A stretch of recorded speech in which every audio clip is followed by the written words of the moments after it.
Hello and welcome to the Anime Boomers podcast. I'm Gator, and it's been a long time. I think it's been since like August or so since we last did an episode. So we have a lot of grounds to catch up on. And of course, we were at Anime Matsuri, and then everything changed when the Fire Nation attacked after Anime Matsuri. So we've all kind of been, really busy doing our own things. Spooky and I have been going through a lot of like changes in life, and so it's kind of resulted in neither of us being able to stream as often as we would like. But we're back now. Our schedules finally aligned. The stars all lined up in a row for us, and we've got a fun show. We got, of course, Spooky is back. Hi, Spooky. How you doing? Hi. As eloquent as ever, I see. Hi, sorry, I'm distracted. I saw some pro-HOA propaganda on my Twitter timeline. I had to call him a fucking cop. Anyone who likes HOAs is a fucking fed, a communist, and a cop. Fuck you. Anyway. Off to a great start. Off to a fantastic start. Screw the homeowners associations. We've also they're stupid. We've also got Cody from Anime Outsiders. How you doing, Cody? I'm doing good, Gator. I'm happy. I'm so happy to be here.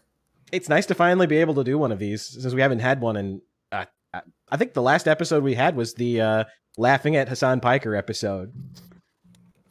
Yeah, I'm hoping also to be here. I was saying this off stream, but I am hoping to be here with a lot more regularity because I was originally going to be like with Spooky as the other regular guy, but my schedule just did not work for it, and now my schedule should work for it. So hopefully you can't get away from me.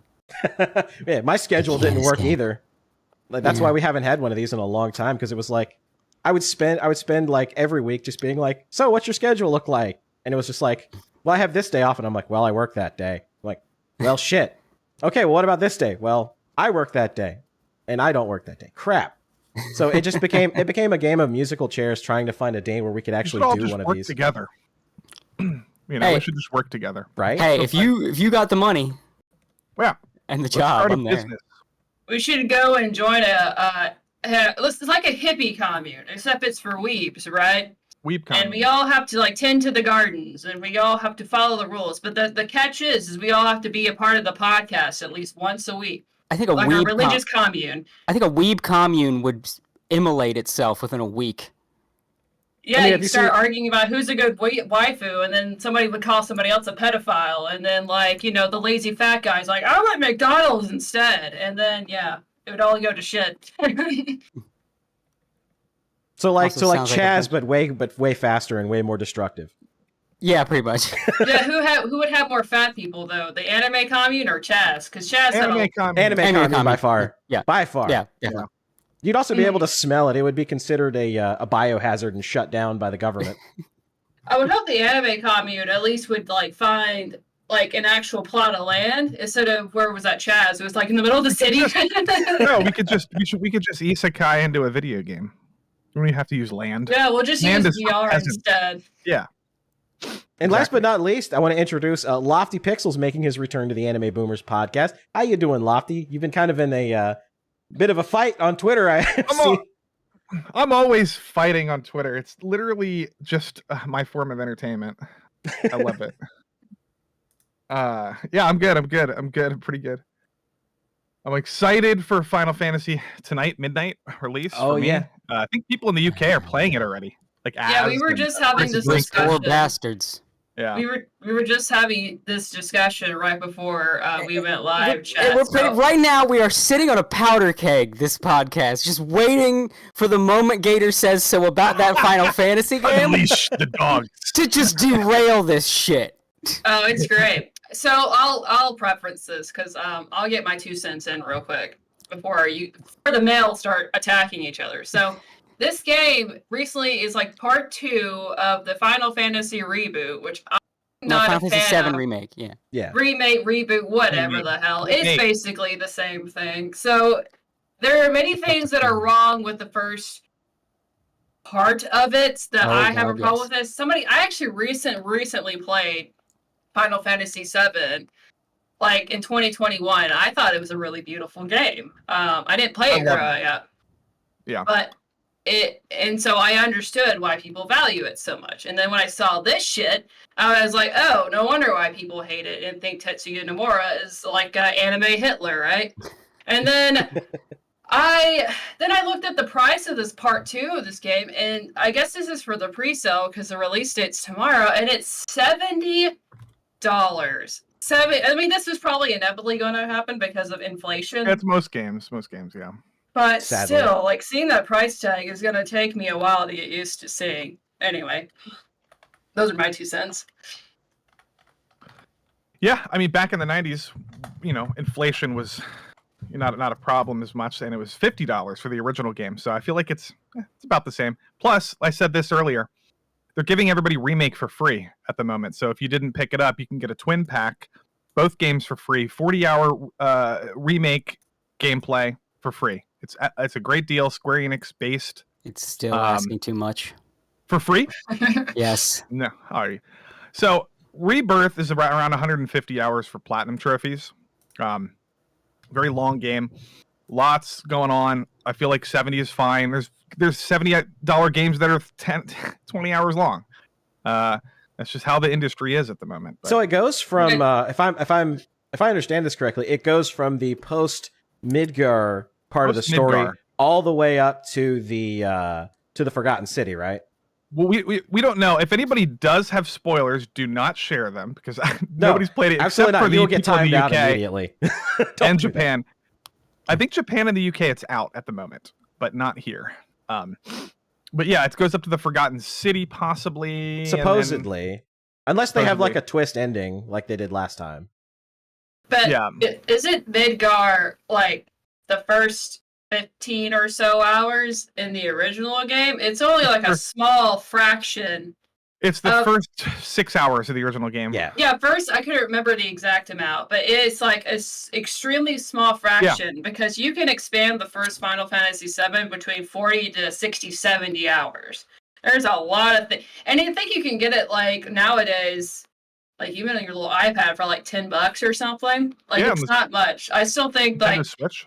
If you want to value time and like gameplay, I still think the first one is worth your time and money and way more of an investment. Definitely. Absolutely. It's on the Switch. They have a mode where you can do ×2 speed, so you can grind faster. Oh, nice. That game's grinding is a little tedious grinding, but it's other than that. Once you get original 7? Yeah. Once you get I don't remember a lot of grinding good. in it, but I didn't run from a lot of fights. So yeah, you don't have to grind, but you do if you want to fight some of the weapons, and so, other than that, you can just play the story.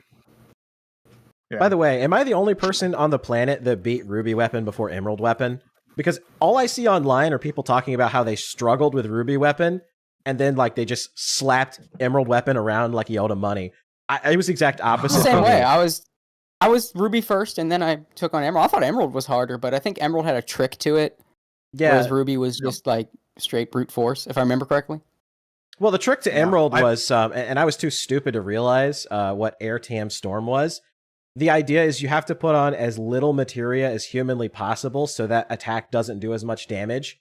You need like the underwater materia and then like Knights of the Round, and then everybody else just has like Mimic, and you have like auto revive and all that other crap on there. Yeah, I never could figure that out. I loaded my guys up with materia, and I'm like, well, why did they give him an attack that just instantly kills all your entire party? Yeah. I'm not a smart man. I didn't even beat Emerald until like years later when I found that out. Yeah, that's the thing for me too. Is I went back and like, because of course all my saves died because my memory cards eventually ran out of power and just died on the vine. So I played it on an emulator, got all the way to that part, and was like, all right, I'm gonna do this, and then finally like whipped Emerald's ass, and it was like my crowning achievement. I was so happy, and I'm like, okay. That was it. That was my Moby Dick. I don't know what I'm gonna do now. What do I do with my life? What do I do with my life? Find a bigger dick and ride that instead. Oh wait, hold on. Well, you could play Rebirth.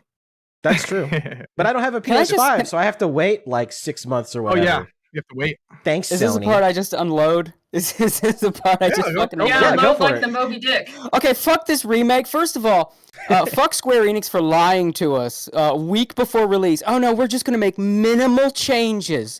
It's gonna be faithful to the original. Minimal changes, guys. Minimal. We'll add like one more soldier guy to expand the Midgar section, but minimal changes. Why? And okay, then, first of all, why is Zach in the front cover of this? Minimal changes. You don't even know about Zach till Spooky, you're halfway getting through the ahead of game. me. Are you talking about Rebirth or? I'm talking about the first one. Rebirth is I'm going because through. Rebirth is because they're going to go over the Nibelheim storyline. So that's like supposed to be the cover for, this is the flashback moment. Rebirth, Oh no, you don't know the half of it. You are working on incomplete information, my friend. Because you see, first of all, I gotta take you through. I gotta take you through a journey. Let me take you through a journey. So they come out like a week before the first remake drops. They drop this trailer with the fucking trash bag ghosts and Sephiroth, and it's like, excuse me, none of that was in. Yeah, none of that was in Midgar. What the fuck is this shit? I thought there was going to be minimal changes. Then the game comes out. No, it's not even a fucking remake. They lied to us up until release. No, it's a stealth alternate universe sequel where Sephiroth somehow has gone back in time to stop himself from being defeated the first time, and now there are trash bag ghosts, which are the guardians of time, and they're trying to prevent the timeline from being changed. But it's also a metaphor, because the devs are saying fuck you to the audience, because it's a metaphor for the audience saying, no, you're not allowed to change anything. In fact, at the end of the game, the devs pretty much break the fourth wall when there's that fucking goofy golden portal Sephiroth steps into, and the cast has to go in after him. Oh, what's at the other side of this portal? And Aerith is like, freedom. In context, in storyline, that makes no sense. As the devs saying, freedom from having to stay to the story of Final Fantasy VII and just do what the fuck we want. Oh yeah, it makes a whole lot of sense. And then the fucking trash bag ghosts show up at every major fucking story part. Every point they're like, this is the moment I want to see in updated graphics. Nope, motherfucker. Here and watch these fucking goofy trash bag effect and dust all over your screen. Whoosh, whoosh, whoosh, whoosh, whoosh. I hope, remember that from the original? Oh no? Well, fuck you. Tetsuya Nomura has a vision. Now, get ready for the end where we threw in a Genova fight before you even know what Genova is. And then we're just gonna go full Kingdom Hearts. Just here, go into the realm of the Heartless and then fight Sephiroth, because it has to be Sephiroth. Dive deep into the heart. Don't build Sephiroth up like a villain. Yeah, have you seen the end of the first remake? Oh yeah, I played the whole thing. I think so you remember when they go into the fucking goofy realm of the time shit. It was a YouTube channel. Yeah. And then the fucking fight the three Heartless monsters, and then the giant Heartless monster. Let me just say this. The remake did not change much if you played it. What? I would say a good 90% of the story is identical. Hey, remember that part in the original Final Fantasy VII where Cloud walks away after the first match? You can pick and choose examples. And then he has a whole little moment with Sephiroth, despite the fact you don't even know who Sephiroth is yet. Oh yeah. I'm just saying, like most of the game in Wall Market, go to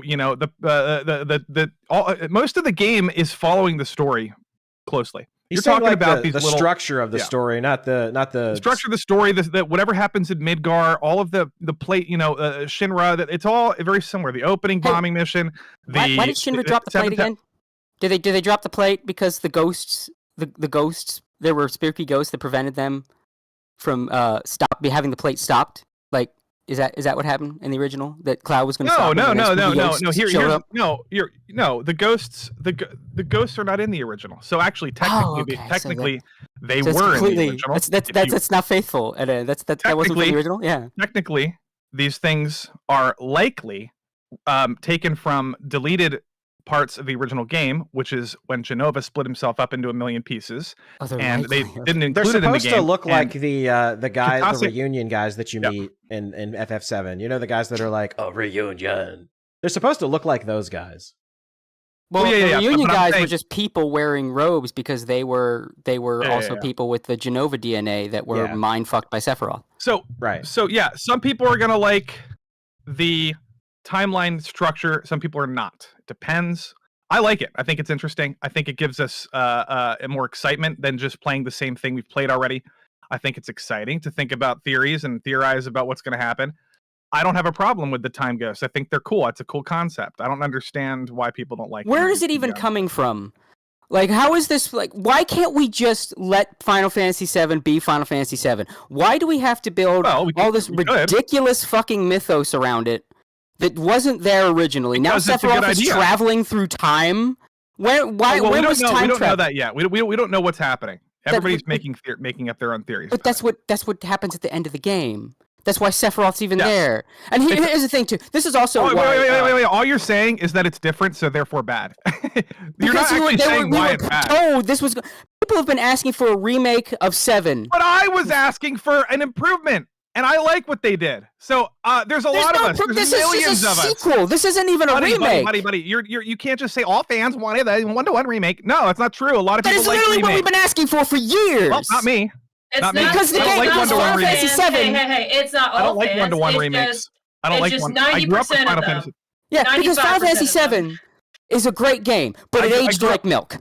There's a lot of hardcore Final Fantasy fans that are day one playing Rebirth right now as we speak. Because there are a lot of fans that will get excited for product, excited for ready for next product. It's the same reason. It's the same reason that the Persona 3 remake sold like hotcakes, despite all the censorship, despite all the fucking with it. It's the same shit. No, it's that's the not true at all. actual same shit. No. Because all you have to do is just feed them. You feed them the slop that has all the member berries on it. It's not slop. It's good. What do you mean it's good? First of all, they made shit. They made improvements. We're going to base the whole game off Midgar. Yeah, Midgar. But they don't let you explore Midgar. Midgar, Jesse, Biggs, Wedge had more development. They're better in remake. The Midgar atmosphere and the presentation is much better. The Midgar portion of the original Final Fantasy game is a speedrun zone. Everyone speedruns so they can get to the open world. There's one problem with all that. All the additional stuff. I wasn't done talking, but Wall Market is a massive improvement. The battle system in the game is excellent, and they've improved it upon Rebirth. It's incredibly deep and satisfying if you play the demo. The presentation of all the character models and the voice acting are top S-tier voice acting and character models. There's a million things that you could say positive about it. You're just focusing on things that you don't personally like. You're just ignoring everything else. No, I'm about to crack my knuckles with this one because you keep opening up. You open up all these doors for me. All right, first of all, the Biggs, Wedge, and Jesse shit is basically anime filler because they do this whole shit. No, they do this whole shit with them, and then once we get back to the stuff that was from the original Final Fantasy VII, none of it's mentioned again. None of it comes back up. You do this whole thing with getting into their characters and everything, and as soon as we're back onto the original material, the original manga, if you will, nothing. Just didn't happen anymore. What are you talking about? Like, give me an example. Doesn't happen anymore. Give me a single example. What would you be like? What's an example of something not coming up again? Yeah. Like, how do I give an example of something that does not exist? So they go to see Jesse's parents. They see their dad. They go to see, or they talk about. Well, I don't know what you're talking about. I'm trying to figure out what you're talking about. I'm saying all of that stuff completely meaningless once we're back. It's once we're back. It's onto the actual events of Final Fantasy VII. I think all of it is forgotten. Why would Jesse's parents be integral to the plot of Final Fantasy VII? Because there's not even like a casual mention of not just Jesse's parents, but anything. Yes, there Any is. of that happening is just like, well, that happened. Well, same thing as the sewer ghosts, by the way, because now there's ghosts in the sewer. Yeah, with ghosts of little children, and as soon as we're past it, well, that happened. Anyway, they died. You can't mention. You can't. What do you want them to come back to life? I'm saying like it's anime filler. Like once we're back on the plot, it has established nothing. It's good character. Well, it doesn't come up. What is character development if it's immediately like if you could just cut that part of the game completely and everything would still make sense? What was really developed? Well, you could cut a lot of stuff from good shows and anime and films that is good character development. You could cut that and slim it down and just say you couldn't. A, B, C, D, E. Good character development permanently affects the character. So if you remove good character development from an actual series, they will be completely different the next episode. And you're like, what the fuck happened to them? Well, when you we don't develop need learning Jesse's parents is like learning how Han Solo got his gun. Who gives a shit? Developing Avalanche is is important if you're going to kill them off, but you didn't. Because it has more weight to it. They killed off the fucking cow. What are you talking about? They kept them all alive in the end. Oh, you're crazy, dude. You didn't At even. the end How of long the ago have round you? of remake, How long have you played it? How long ago have you played it? Spoilers for people that haven't played the first one, but I'm going to go ahead and say it.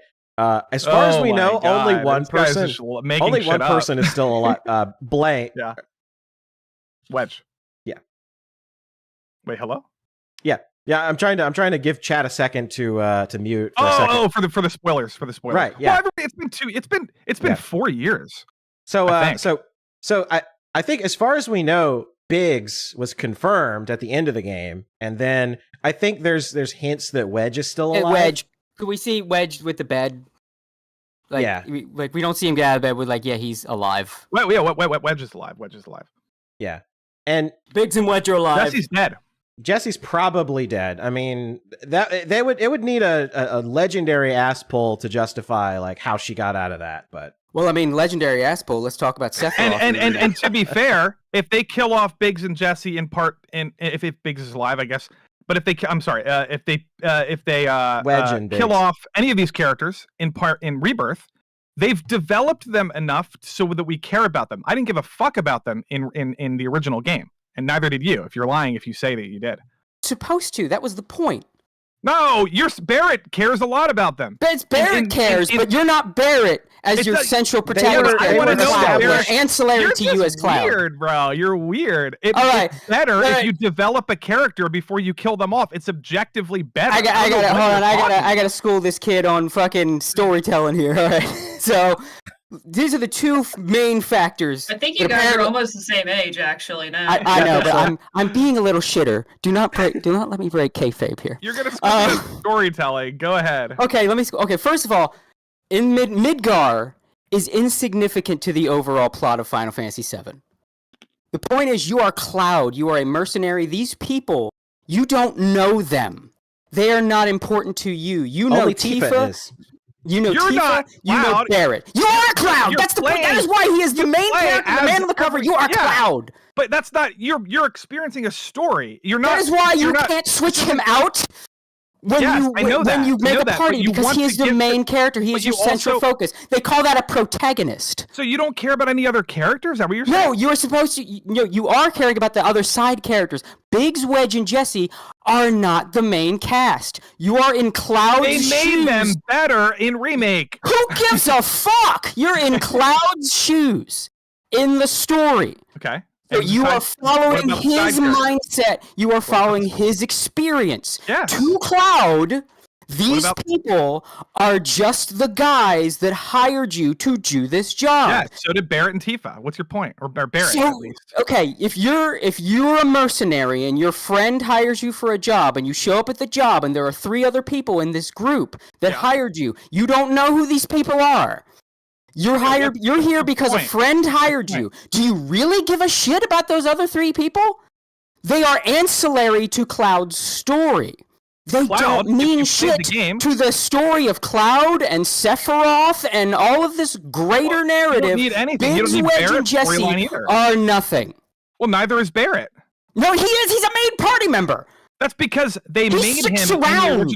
That's because they wrote his character. He had more character development. That's why. This isn't really character development. It's the fact that he was a main party member. He had the artwork and the instruction booklet. Yes, he's there till the end. He's an important character. Biggs, Wedge, and Jesse are not important characters. They're not in the original, but they are in the yes, because there is a greater story to be told that Biggs, Wedge, and Jesse don't mean shit in.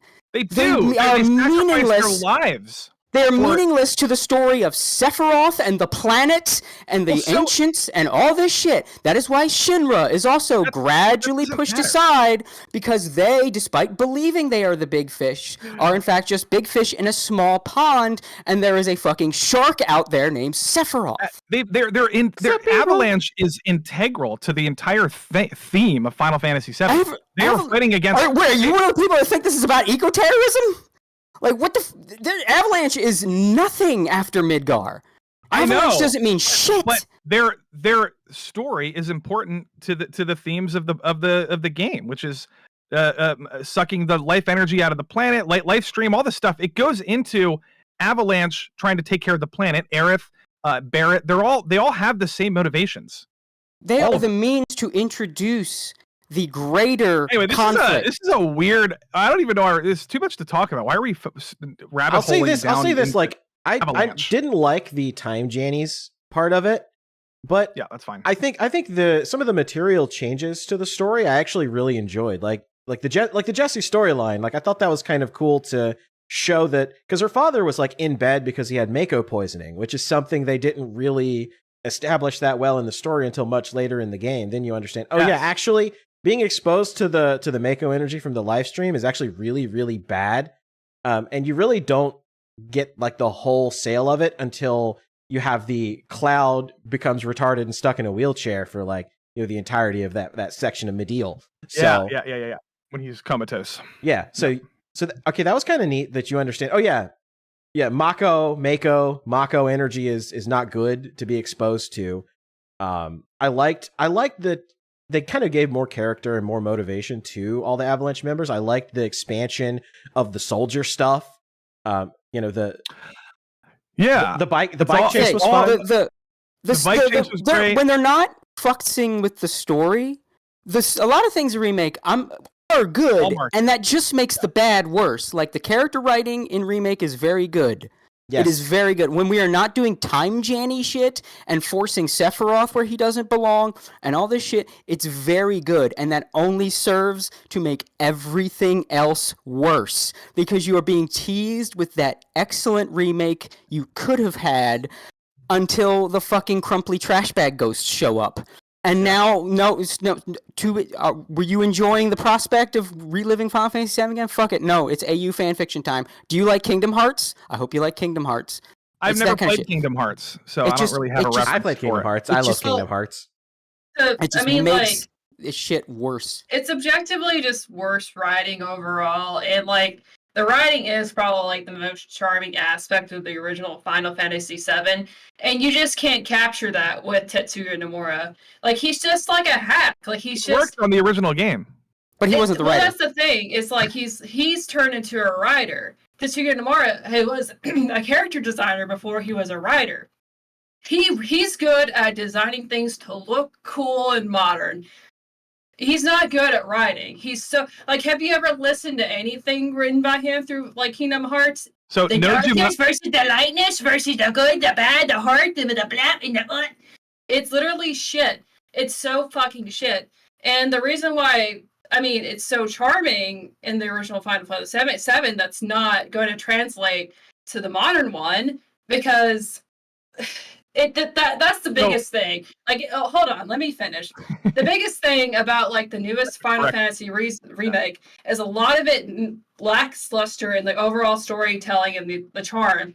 And the reason why it's important, spoiler alert, of a 20-year-old game, 25-year-old game, the reason why it's important for Aerith to die is because you're supposed to grow attached to her, because what Aerith represented to the guy who wrote the original Final Fantasy VII, I can't remember its name off the top of my head. Sakaguchi. Was she represented a motherly-like figure that was took away from you early in the game, and that's what really bonded people to the original game.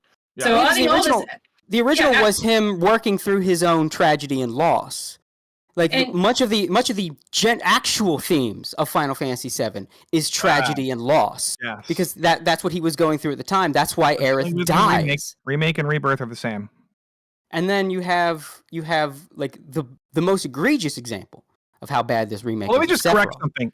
Nomura did not write this game. Najima did. Nomura's the director. Hamaguchi's the producer. Yeah, he wasn't the director of the original. Everybody who worked on the original game is working on these games. But they're not in the same roles. Yeah, but they're all working together. They all the same. They all have the same vision. They're not in the same roles, and clearly they're in roles they shouldn't have been in. Well, clearly there's a reason they weren't in these roles in the original game. Well, clearly not, because a lot of people like these games. Oh, because a lot of people like these games. A lot of people do like shit, though. Yeah, there's a lot of people that like shit. A lot of people bought Persona 3 Remake. Oh, I mean, you could say that. I've heard that about Tears of the Kingdom. People are like, oh, you can argue about that about anything that's popular. That's made a lot. You can't make it popularity. Like, we all despise Kate. Well, I despise Kate Show. Wait a minute. You can say you don't like what they're doing, but you can't just say that they're wrong. They're wrong. They're in the wrong positions. because a lot of people like Remake, and a lot of people are excited for Rebirth, and it's getting people don't. If we're gonna do that, and a lot of those people that don't really like the original. Original did not have. I mean, the original has its attractive, but not to the level that there's no discourse over 7 the way we're having discourse now. I love the original game. I played it 5 times. And here's the thing. This is the last thing I need to highlight to show how just quantifiably inferior Remake is. It is Sephiroth. Because in the original 7, Sephiroth, despite there's a reason this guy became obnoxiously influential. There's a reason that after 7 dropped, every fucking JRPG antagonist had long white hair and shit. Like, this guy set the standard, and there's a reason for that. When Sephiroth's introduction in the original 7 was one of the best setups for a villain I've ever seen in anything. Because, first of all, you don't know he exists, because you think Shinra's the villain. Yeah. And then that sequence in Shinra HQ, where you get locked up, and you think, okay, well, my brain thinks, now we have a prison escape sequence, so I'm getting ready, I'm probably going to have to sneak through vents. All of a sudden, door opens, music shuts off. What the hell? Like, marks all over the wall, blood everywhere. You follow a trail of blood. You have no idea what's going on. You go out in that office, and the fucking president of Shinra is dead. The guy you thought was the main villain, with a giant sword through his back, and you hear a name, Sephiroth, did that. What the fuck is a Sephiroth? And throughout the game, you are chasing this man, knowing you don't want to catch him because he is so much stronger than you. You never see his face. You see his actions after the fact. You see this whole little side quest you have to do to get around this swamp because there's a giant snake that will kill you. You can't fight it. And as soon as you cross that swamp, what do you see? One of those giant snakes you couldn't kill, impaled on a stick like a bitch. What the hell Sephiroth did? Sephiroth did this. He shows up when you don't expect him to, because it's that theme of tragedy in Sakaguchi's life. And he's a walking tragedy personified. Yeah, he just happens. You can't predict him. So, like, there's a part of the game where it's a funny little comic relief moment where you're sneaking on that ship and has the goofy music and Red 13's trying to be a human. And then you just go down to the basement. All of a sudden, there's blood everywhere. The music stops. What the fuck? Sephiroth is here. Did you think the main villain was going to show up? You sure didn't. He's built up perfectly. Is there a point to this story? Oh, there is. Sephiroth's like, Pokemon, go! Your Pokeball, go! And I only got 90 minutes here. I don't know what we're doing. No, this is a setup here. Okay. So he is introduced through his actions before you ever see him. You're established how much of a threat this guy is, to the point where when you do see him, there's an oh shit moment. Where do you first see him in fucking Remake? In the beginning. When Cloud walks around a bit, and suddenly there's a very pretty man who says some cryptic things to him. And he says, ooh, what a cute boy. So we've already played the original. Who the fuck care? That's the same logic that brought the Star Wars prequels. Well, everybody knows who Darth Vader is. Well, you didn't listen to what I was going to say. But because I've heard it, because I remember when the developer said it. I remember that excuse. Well, the point is, this game is made with fans in mind of the original. Fans in mind. They've played the game. It's better if you've played the original, because you can compare and contrast some of the changes that they're making. You can theorize all these things. So if they don't have to do it the same exact way. We've already experienced it. It's not if they do it the same exact way, it's just pureness for nostalgic reasons, basically. I like what they're doing. To do something correctly. Like, the whole reason that he worked as a villain is that you established him properly. So you say, well, everyone knows who it is. So they're fucking establishing him at all. They've already done that. They're doing something What about the people that haven't played the original? It's a very old game. A lot of people have never played the original, like Remake, for what it is. They don't know what you're talking about.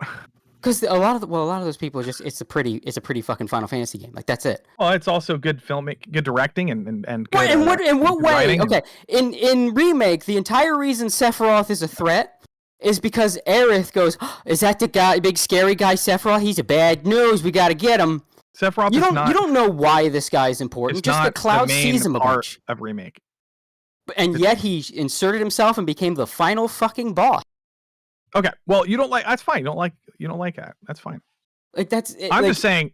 It is quantifiably worse, because in the original Final Fantasy VII, it properly and methodically established why this guy is a big fucking deal. In Final Fantasy VII Remake, you are just flat out told he is a big fucking deal, and presented with quite literally nothing to back it up that he is a big fucking deal. Well, you fight him, he's crazy. Oh, well, you fight him. Well, there's special effects. So, let's go full Marvel movie, right? Like, we don't need any narrative reason. Wait. You just said nothing, and I just gave you an example. That's all. What example? Because you fight him, because the game decided he's the final boss, even though the story has done nothing, not a damn thing. Anyway, I don't really care. This is boring to me. I don't care about your interpretation of how they portrayed Sephiroth. I'm literally walking you through fucking establishing a villain 101. Like, this is. Yeah, I never said it's better than the original. It's terrible. It's fucking terrible. And the fact that it's with Sephiroth of all people, one of the examples of, look, if you need to see how to set up your villain, that's how you do it. Look at what Final Fantasy VII did. It's not. They didn't do that with a villain that was already just kind of there. They didn't do that like another Final Fantasy. Have you played the Nibelheim demo for Rebirth? Why would I play Rebirth? I don't have a PlayStation 5. I can't play it. Yeah, it required a PlayStation 5 and a desire to continue with Remake. Well, Rebirth is going to be huge, and I'm so hyped for it. I played the two demos. The Nibelheim sequence is absolutely fire. Can't wait to play it again. And it's pretty close to the original, actually. I'm going to have to live vicariously through somebody else. No, that's not true at all. What do you think consume product means? Means you just eat up whatever the corporation puts on your plate, regardless of whether it's good or bad, right? Yeah, exactly. Okay, but here's why that's an inaccurate statement. If you're talking to me, because I don't eat bad things. I only I focus on good things because it's fucking good. I like it. That's why. I'm not consuming product like Ant-Man 3, just going. No. No, they made Final Fantasy VII prettier and gave it a better battle system, so it's you not eat just it up. Prettier. It's more fleshed out. There's. I didn't play Rebirth yet. I can't talk about it. But... They showed us how Han Solo got his blaster. Yeah.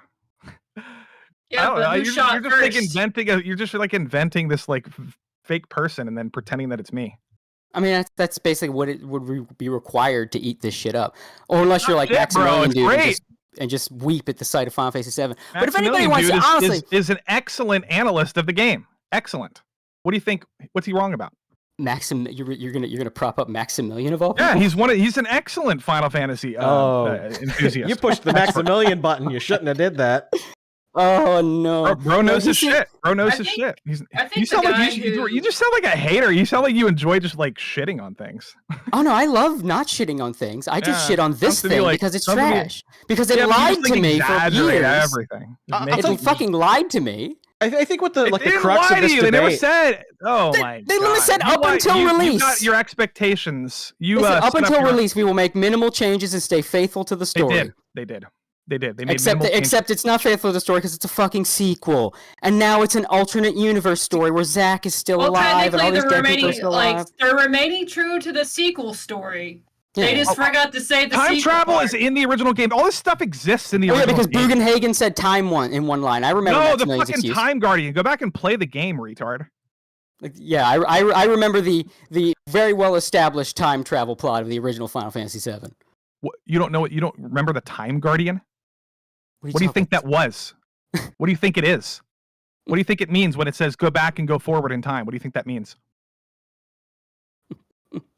Look, bro doesn't even know. Bro doesn't even remember. You probably played it when he was 5 and doesn't remember. I played it when was the last time I played? Okay. Oh, that big. Was that the Temple of thing that you used to solve the puzzle? Yes. You know what that is? No, it's the time machine. Most likely. That's the time travel. Probably used it. Yeah. It's called the Time Guardian. It says go back and forward in time. Are you talking about the thing that Kit Shi used in the temple? No, I'm talking about the thing that you walk across. One puzzle. That one puzzle. It's a puzzle. Yeah. It's the time travel. That's it. Oh, you're talking about Crisis Core. I am the time guardian. You seek the knowledge of the ancients. I control the time. Select your path. Select your path was literally saying select what path you want to go. It was so much. It was so literal. It was on the nose. There's a big mouth. That puzzle was the impetus. Time is a path. Anyway. You guys, it was like a puzzle. You're not taking it. It wasn't very important Why do you at think all. it's there, though? Why do you think it's there? Do you think it's there just because for no reason? Oh, they were setting this up for the beginning, all the way back. No, I didn't see they were setting it up. I'm saying they're using things in the original game to expand on. That's all. I'm not saying they set this up from the beginning. With their faithful. They have a reason. There's a reason why the Time Guardian is a thing. It probably was a time travel machine at one point, and it broke. Potentially, Sephiroth used it to go back in time and broke it. It's all going to connect, guys. You're not going to play it, so you won't know. But it's all going to connect. Here's my thing. Like, I didn't like the Time Jannies because I think it kind of took away from the plot. If they had made like the additions to the game that they did, expanding the backstory of Avalanche, expanding Soldier, like taking all of the Midgar content and making it the entirety of the first part, and then you end with Sephiroth and you like don't see him except until the very end, I think it would have been like 10 out of 10 best game ever. Holy shit, this remake is fire. I think the Time Janny stuff kind of took away from it, and I think that was kind of the team kind of slapping you in the face with it and being like, you know, oh, the Time Jannies represent the players of the original game that don't want the story to change, and we're so smart and we know better than you, and you know we're kind of. I think people are reading into that part. I think if it weren't for that line at the end, the freedom line. Yeah. I think they're important to the story. I think they're probably parts of Genova. That's probably what's going on. I think you're coping. I think honestly, if anybody wants to see, I could rant all day, right? But I think if anybody wants to see a rant about boobs, concise, I love Tifa's boobs breakdown of why the remake is shit, and like one that's like not as like. Because I'm pissed at it. Because I'm pissed at being lied to. Cody, why don't you write a full like Anime Outsiders post on? Well, I was gonna say because I don't have to, because there's a really good YouTube video I was gonna recommend everybody check out from a guy called Jebzone, and the video is called "Final Fantasy VII Remake Betrayed Us." Yeah. And I highly, highly, highly recommend, because anything I could say about it, like, I mean, I'm break down narrative shit and everything, because I'm a writer. That's kind of my forte. But like, there's a lot of stuff that I could go over that like just isn't fresh in my mind, or I just missed. And this guy like was methodical and thorough about everything that the remake just kind of did us dirty. And why it's Tim Rogers' 4-hour-long breakdown of it, which is fantastic. Well, do you want to watch 4-hour-long breakdown, or do you want to watch like it's at most this video is like an hour and a half? Well, it depends on how long the work shift is, to be honest. I think that's where a lot of people watch these kind of videos during work. In defense of Tifa's boobs, look, she's got the best boobs in any video game.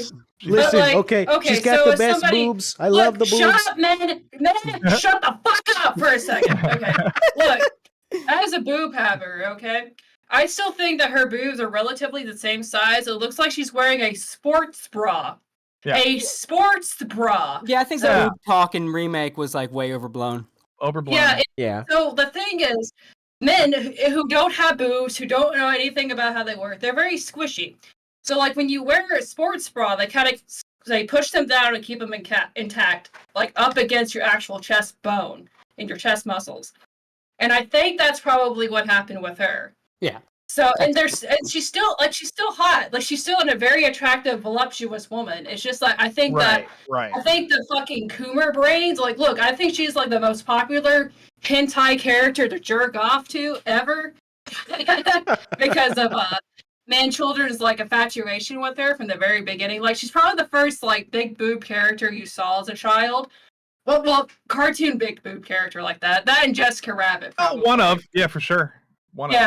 So it's I think. Oh yeah, a couple Dragon Ball characters. Like the childhood crush, like the original chicks from your childhood back in that generation, like Tomb Raider. Tomb Raider, Tifa, Android 18, maybe Bulma. And maybe Jessica Rabbit, like the original. Evangelion.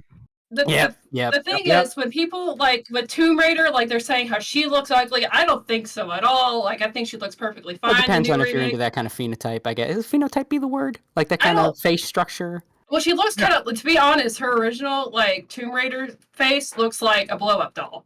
And that's what people, I guess, associate with her. You mean like Angelina Jolie? Pretty sure she was supposed to, wasn't she? Well, like the thing is like, to me, she looks more like a tomboyish girl, but she's still like a very feminine-looking woman. I don't really have a problem with it, but the thing is with like the Tifa discourse, it's just people who jerk off to hentai all day, and they're like, this doesn't represent, like, hentai. But the thing is, you stupid fucking coomers, you stupid fucking idiot coomers, you can do this thing called modding, where you can add whatever, like, how clothed or unclothed you want her to be. You can't mod a PS5.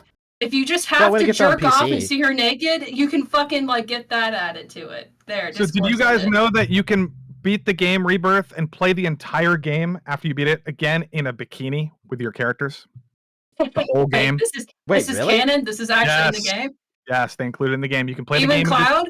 Tifa and Cloud. You can wear their bathing suits. It's part of the. I think they have custom. That makes up for everything else. Yeah, bathing suits. It does. And we goon in the night, boys. Oh yeah. And I mean, look, I'm being a bit of an asshole for content. I'm not gonna lie. Yes. But to be like real here, like yeah, the game does piss me off because of the lying and the marketing. Because like for all these years, there's me and so many other people wanted like, and the video I recommended does talk about this. Like the original Final Fantasy VII has its problems, and the dated graphics are one of them. But there's also like gameplay issues too. It's like a remake was the hope to have a definitive future-proof Final Fantasy VII. And we were denied that because Tetsuya Nomura had a vision. And like he wanted to redefine what it means to make a remake and all this lame shit. And that pissed me off as a Final Fantasy fanboy. And it pissed me off as a fan of the original game. That's fair. And this whole game is just a fucking sore spot. But I do recommend, if you want a good breakdown of like much better breakdown than me just being a shitter for content, that video I recommended from Jebzone, Final Fantasy VII Remake Betrayed Us, highly recommended because he really does give a very reasoned and thorough breakdown as to the issues with the remake and the fact that the remake did a lot of things really well, which, like I said earlier, just makes the problems worse because it's like taunting you. It's like someone killing your wife and then speaking in her voice. It's just reminding you of what was taken away from you. Like the good remake we could have had if you hadn't decided to play fanfic writer. How do you feel about Super Eye Patch's Wolf right out of it? I think Super Eye Patch Wolf, you would have to pay me to watch his content. Unless you got some money to throw around, I ain't doing that. I think he's a pretty good. I think he's a better writer than the vast majority of YouTubers. He's just kind of a leftist weirdo. Like he puts that kind of shit into it, but for the most part, I think most of his videos are decent. You just would have to look past the leftist shit. I'm not willing to look past the leftist shit to watch another anime YouTuber. That would involve watching an anime YouTuber, and I don't think he's actually talked about anime. I value my soul. I think he talked about Garfield, Simpsons. The best wrestling. Final Fantasy VII breakdown, the most fair, is Tim Rogers. He's probably the best video essayist on the planet Earth. He also speaks fluent Japanese, and he does a lot of localization translations, which is very interesting. And he brings up a lot of philosophy. It's fantastic. Tim Rogers, Final Fantasy VII breakdown.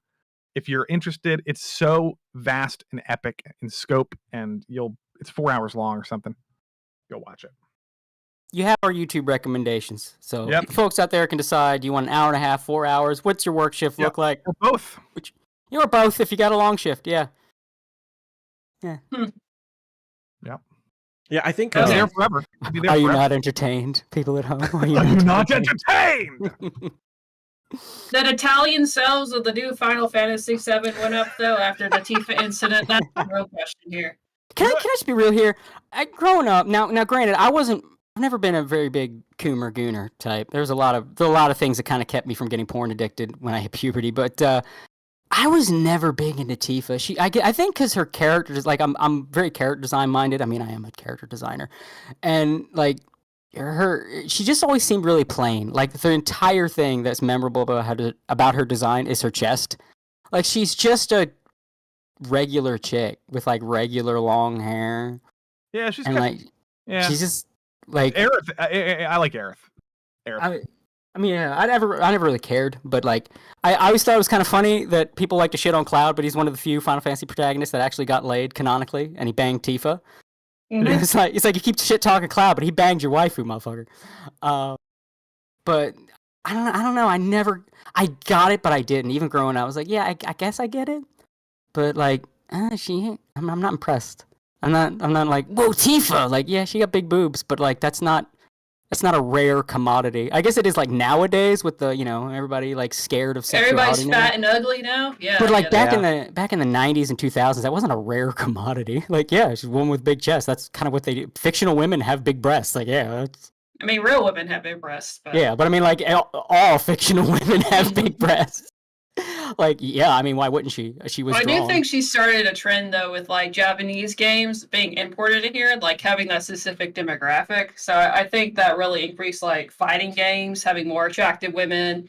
Oh no, fighting games been doing it way before Tifa. Way before Tifa. I mean, who was it that invented the jiggle thing? Yeah, I forget. Like which fighting game came with? Dead or Alive. Was it really? Dead or Alive or Soul Calibur? One of those. Didn't King of Fighters?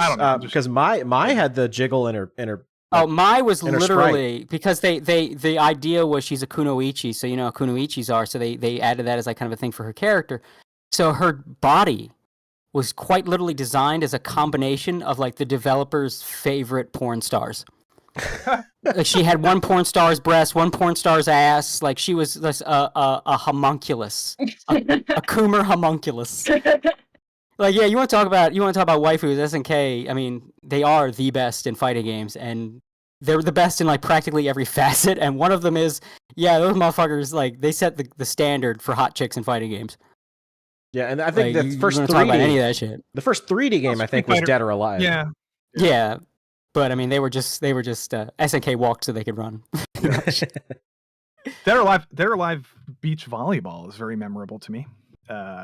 What did you play during your puberty era? Every guy did. I collected every bathing suit, and even the ruby one with the 2 jewels on the nipples.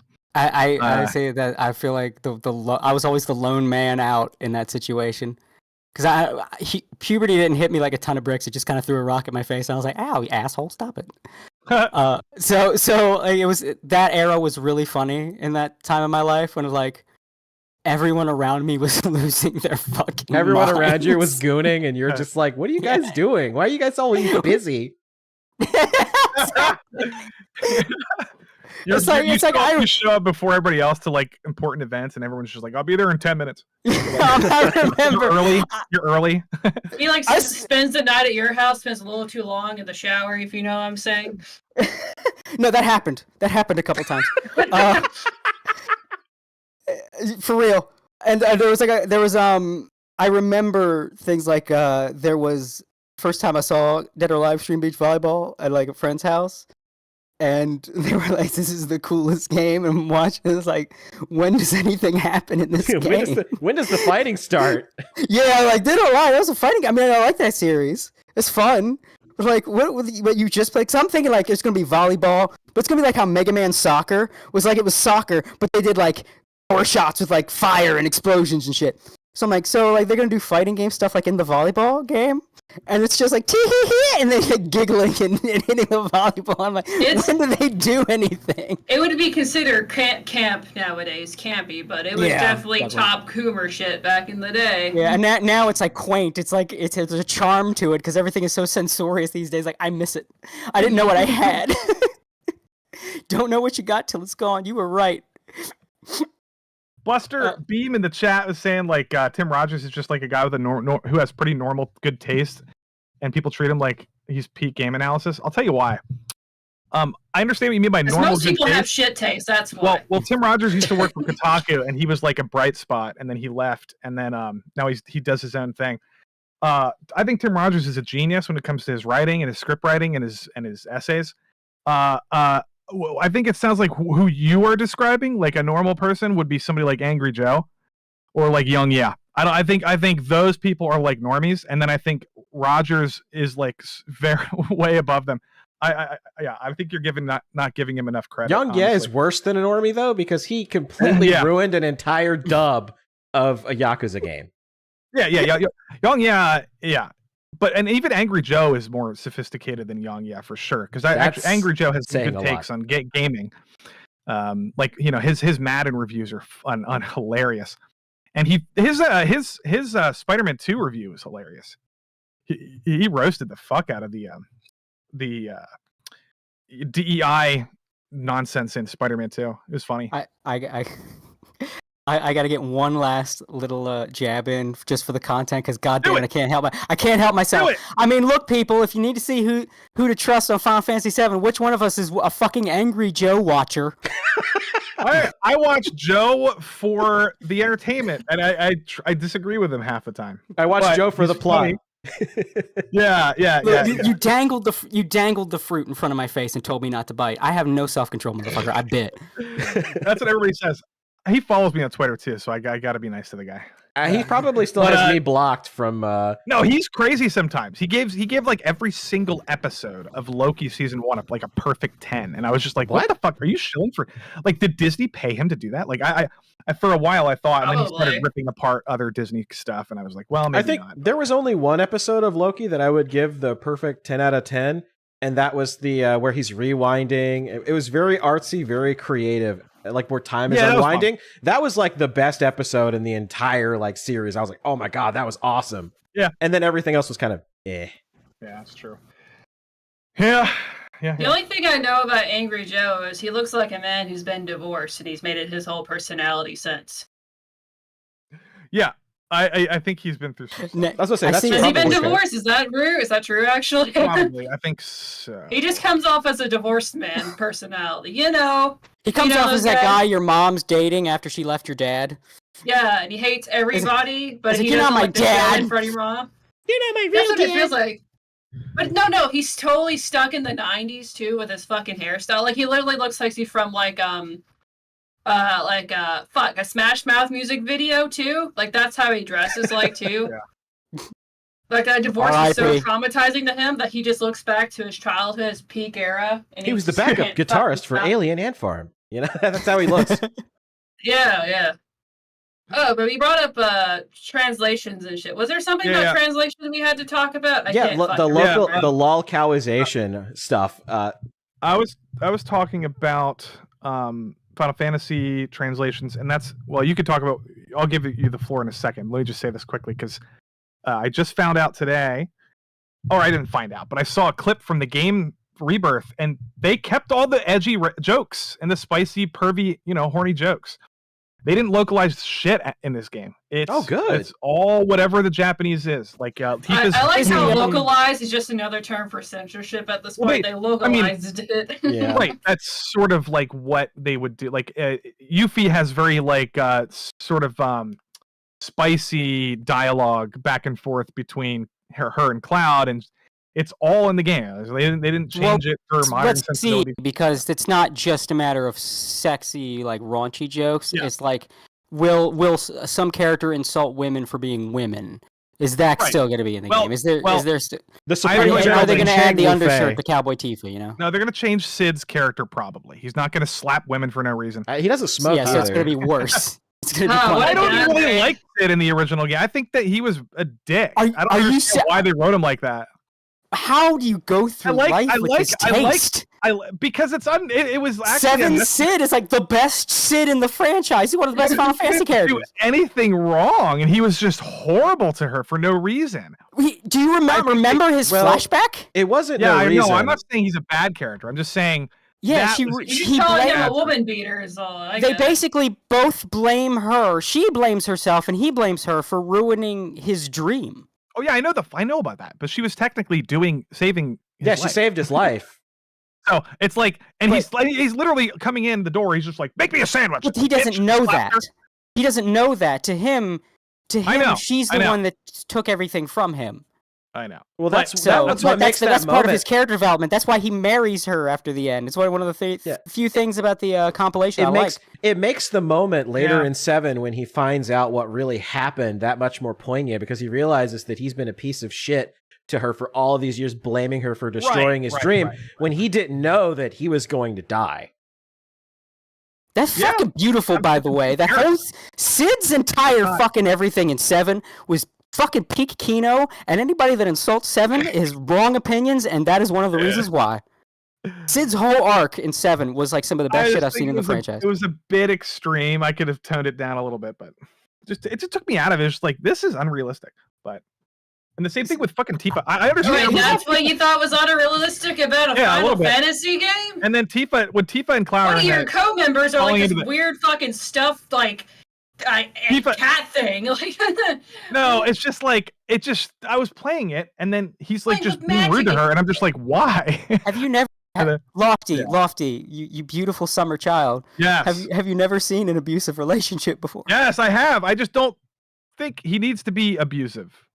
Well, that was like, I don't think anyone needs to be abusive. Yeah, he started out. I'm saying he can be like conflicted and then like rude to her, but I'm saying like and even Kitase himself has said this. He's like, things in the original game, they had compartmentalized teams working on all this stuff, and they would throw in random dialogue because whatever team was working on it thought it was funny, and he said that it was totally compartmentalized. It was like unorganized.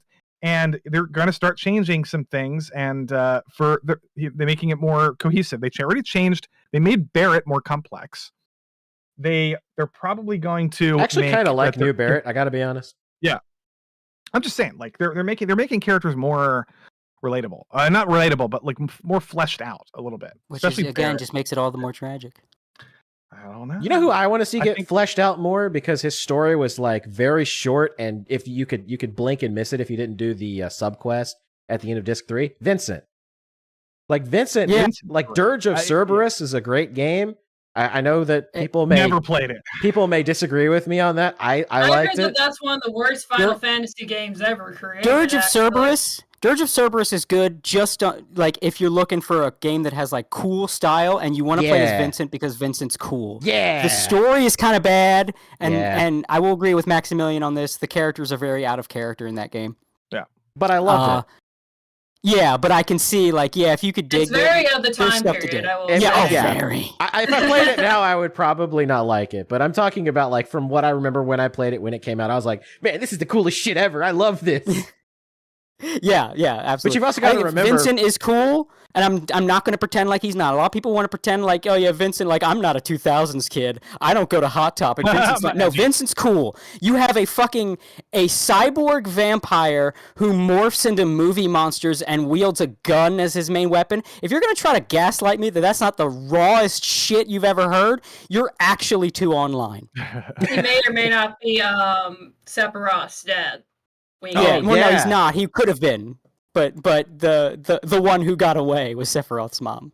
Yeah, he could have been. Sephiroth's mom's got it going on. I'm gonna get a drink quick. I'll be right back. All right, cool. All right.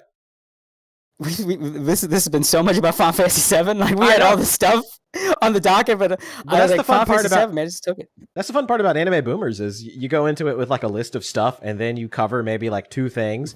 Because you get so in depth into the conversation that it's difficult like to not flesh out a particular topic because there's everyone else is talking about Doki Bird. Let's talk about fucking Final Fantasy, damn it. Yeah, fuck Doki Bird. She was asking for it anyways. I love Doki Bird. I'll fight you. I will not even hear a joke. I'm not even hear a joke. Maybe later. Maybe when it's maybe it's a little in the past. What is this, like Princess Diana's death? Gotta give it some time, bro. It's too soon. Is she the Princess Diana of the fucking VTuber world? Look, right now, we got people talking like you, unironically, that are simping for a black company right now. So it's too soon, man. It's too soon. I guess so. I'm completely like out of the loop with that. The only thing I know is supposedly she was trying to cover a song, and any song that she was trying to cover was technically copyrighted because it was made by a different YouTuber. The YouTuber gave her permission, and then she put like 2 years and like $50,000 or like $200,000 into this like. Well, it was $200,000. That figure is how much she spent overall. That's how much money she basically lost. That Niji Sanji made no profit. I mean, the story has been told so often. Do we really need to go over it? Like, in terms of the actual full narrative. Yeah, I mean, the TLDR is that the company had been treating her poorly. There's rumors about of course, Niji Sanji released like the termination notice, and they included the fact that she accused other people in the company, other talents, of bullying her, and that's what started that whole thing. So it seems like she was being bullied and treated poorly. Her like the stuff she was trying to do wasn't being taken very seriously. It was put on the back burner. She wanted to do all of this cool stuff, and they basically just told her no. So she's just like, well, screw this. I don't want to be a part of this anymore. And she got so depressed that she ended up in the hospital after doing things that depressed people typically do. So and that, Minecraft, right? And so she was playing Minecraft for a very long stream, and she decided to take it as literally as possible. Yeah, and so she ended up getting fired from the company, and it's been this whole long thing. I've been on Legal Mindset's show a lot, which is probably where a lot of people in chat are from, watching the coverage of that. So if you want like a more came here for VTuber news and sat through Final Fantasy autism arguments for the last hour. Right. I apologize for nothing. I fucking love that series. I mean, I think a lot of people that came for the VTuber stuff too, like I think they love Final Fantasy VII, because I mean, we're all weebs here. Yeah, we're all weeaboos. we love anime and video games and even like cartoons and some movies. Not as many movies as used to be, but Yeah, sadly. Yeah. But I think I mean, what could we say that would be a surprise about the Doki Bear situation? Fuck Niji Sanji as a company. Yes, 100%. Hashtag I stand with Doki Bird. And the talents though, gotta stress that for a lot of people, leave them alone. Like, yeah, we know there are some pieces of shit in the company, but it's not all of them. We have, and don't even bother the ones that are pieces of shit. We don't need you for that. They will get there. They're already, the comeuppance is a coming. You will accomplish nothing just because you have something to say. Well, the company will probably do something at some point anyway. I mean, they're going to have to at this point. I mean, they're going to have even outside of that. I mean, they're losing subscribers. Their reputation is tanked. And now it looks like the clique is going to be losing their power and influence now that Niji Sanji is a little more aware of what's going on. Even if Niji Sanji is going to kind of drag their feet into fixing it, because fixing it would cost money that will take away from the yacht fund. And that motherfucker going to pinch as many pennies as he can before he can't pinch one anymore. Wait, does V Shoujo have a death toll? Are they working on that? Or is it Niji Sanji has? Well, they kind of have a death toll. Kind of, sort of. They lost a lot of their founding. V Shoujo is going through a transitional phase. I'll tell you. I'll explain. Oh wait, hold on. Shit, sorry. I mean, you can say trans. It's just the other one will get you in trouble on YouTube.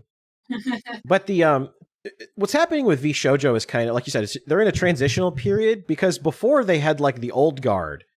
Like the Silver Veil, Vebe, all of them. But what's happened is that Kaisen got with. That's right. She tried to killing herself, right? No, something different. There was the whole she just cried because of Harry Potter. I think that was it, right? She just cried because of Harry Potter. That's right. No, because of the Harry Potter game, she had people like.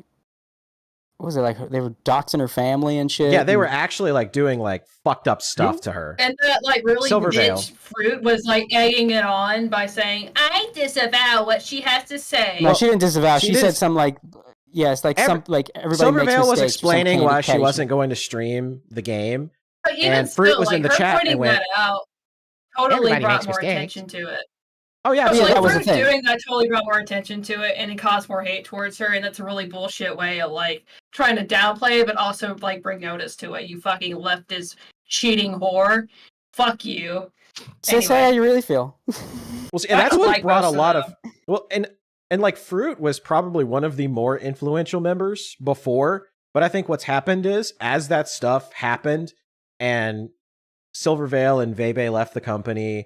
And now Kaisen is in, and she brought in Henya, and Matara and K9 Kuro are over there now. I think the power has kind of shifted away from Fruit and more towards their group now, because their whole thing is like they want to kind of be like a parachute for people that are leaving like Hollow Live and Niji Sanji and kind of striking out on their own. The leftovers. Yeah, essentially. Like the people that leave other companies can have like a safe landing in V Shoujo where they'll have control over their intellectual property. They can choose to leave the company if they want to. And if they decide to stay, they'll have like an automatic group of people they can collab with at any time.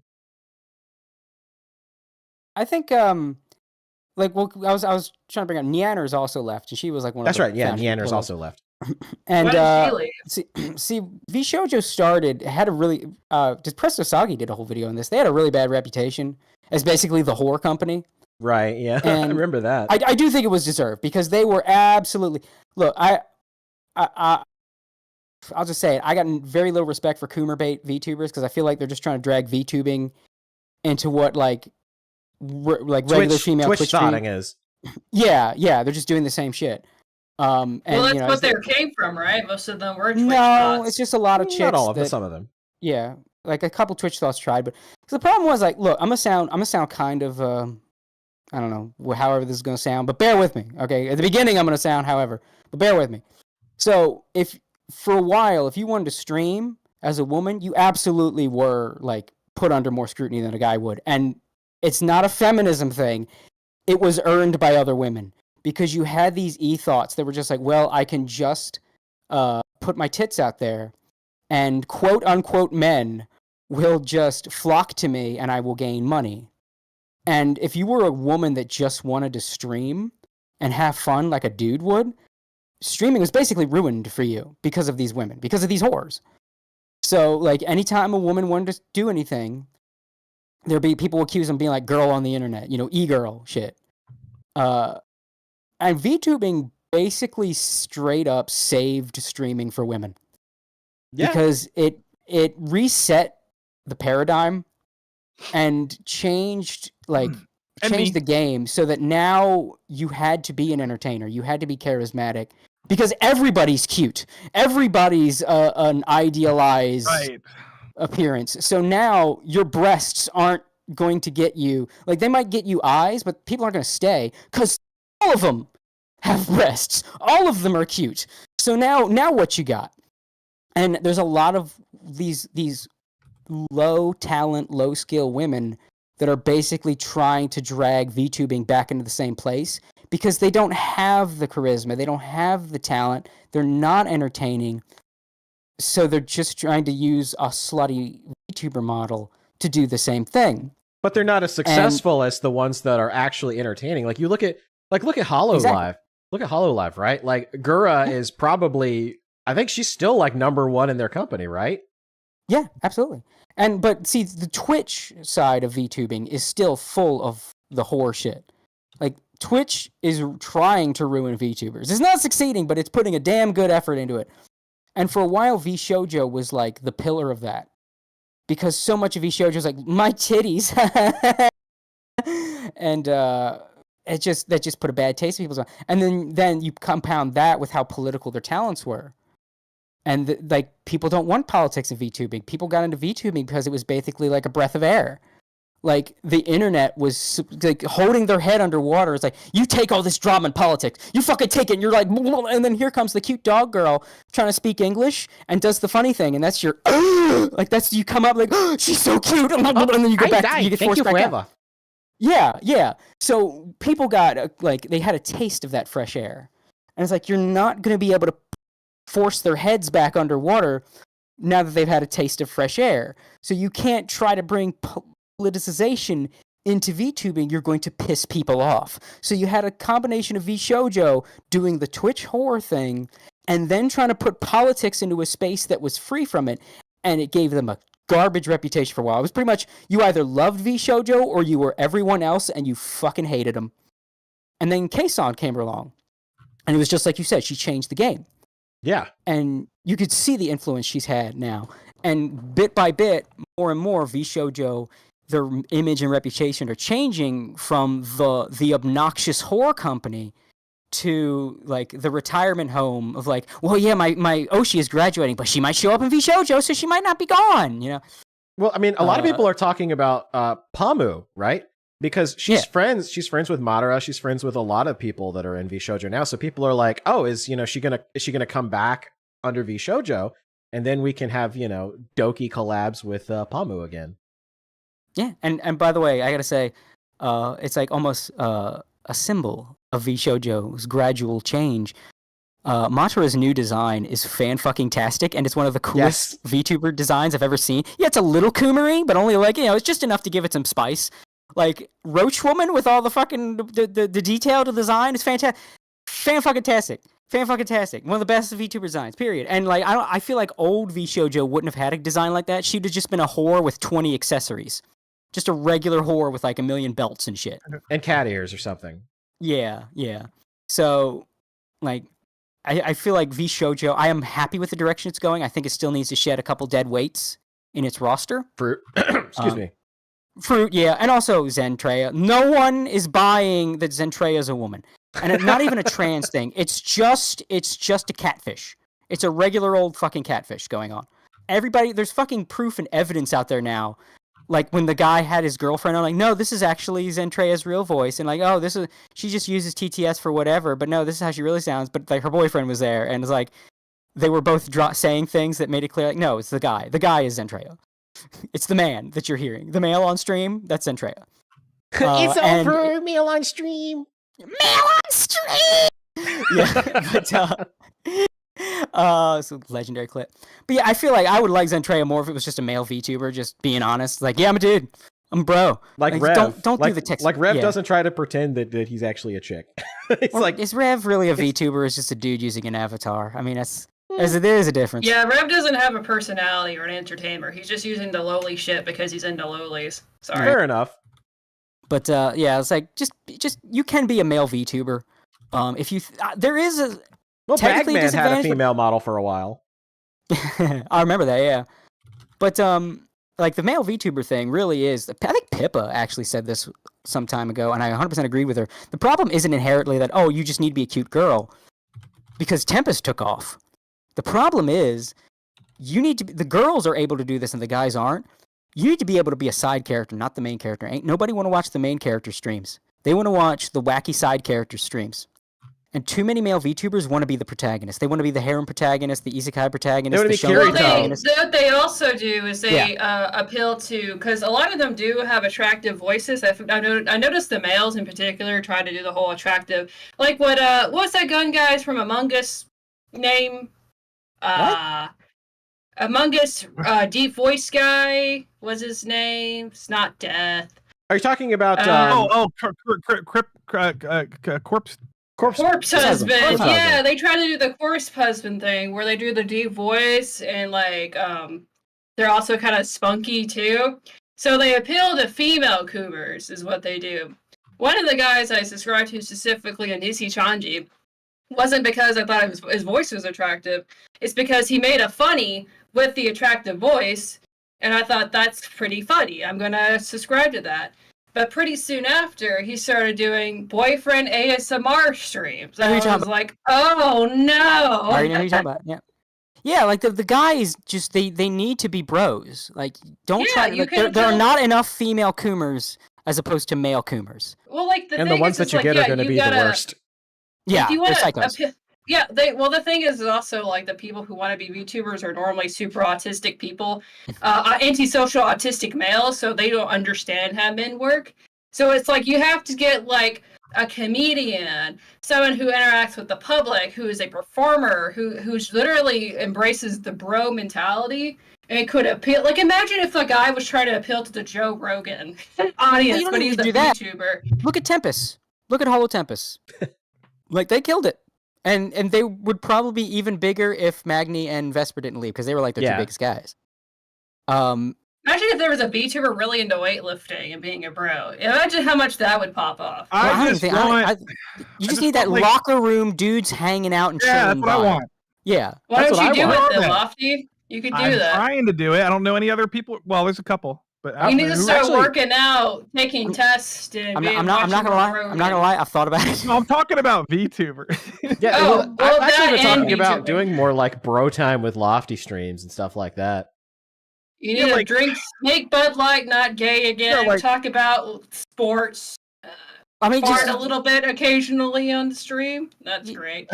One of like jokes aside, like that's what people liked about the male VTubers. Like it's the fun personality aspect. Like, what's one of the most famous male VTuber streams? It was the Judge Magni courtroom. Yes, we played that on Legal Mindset show. It's the funniest shit.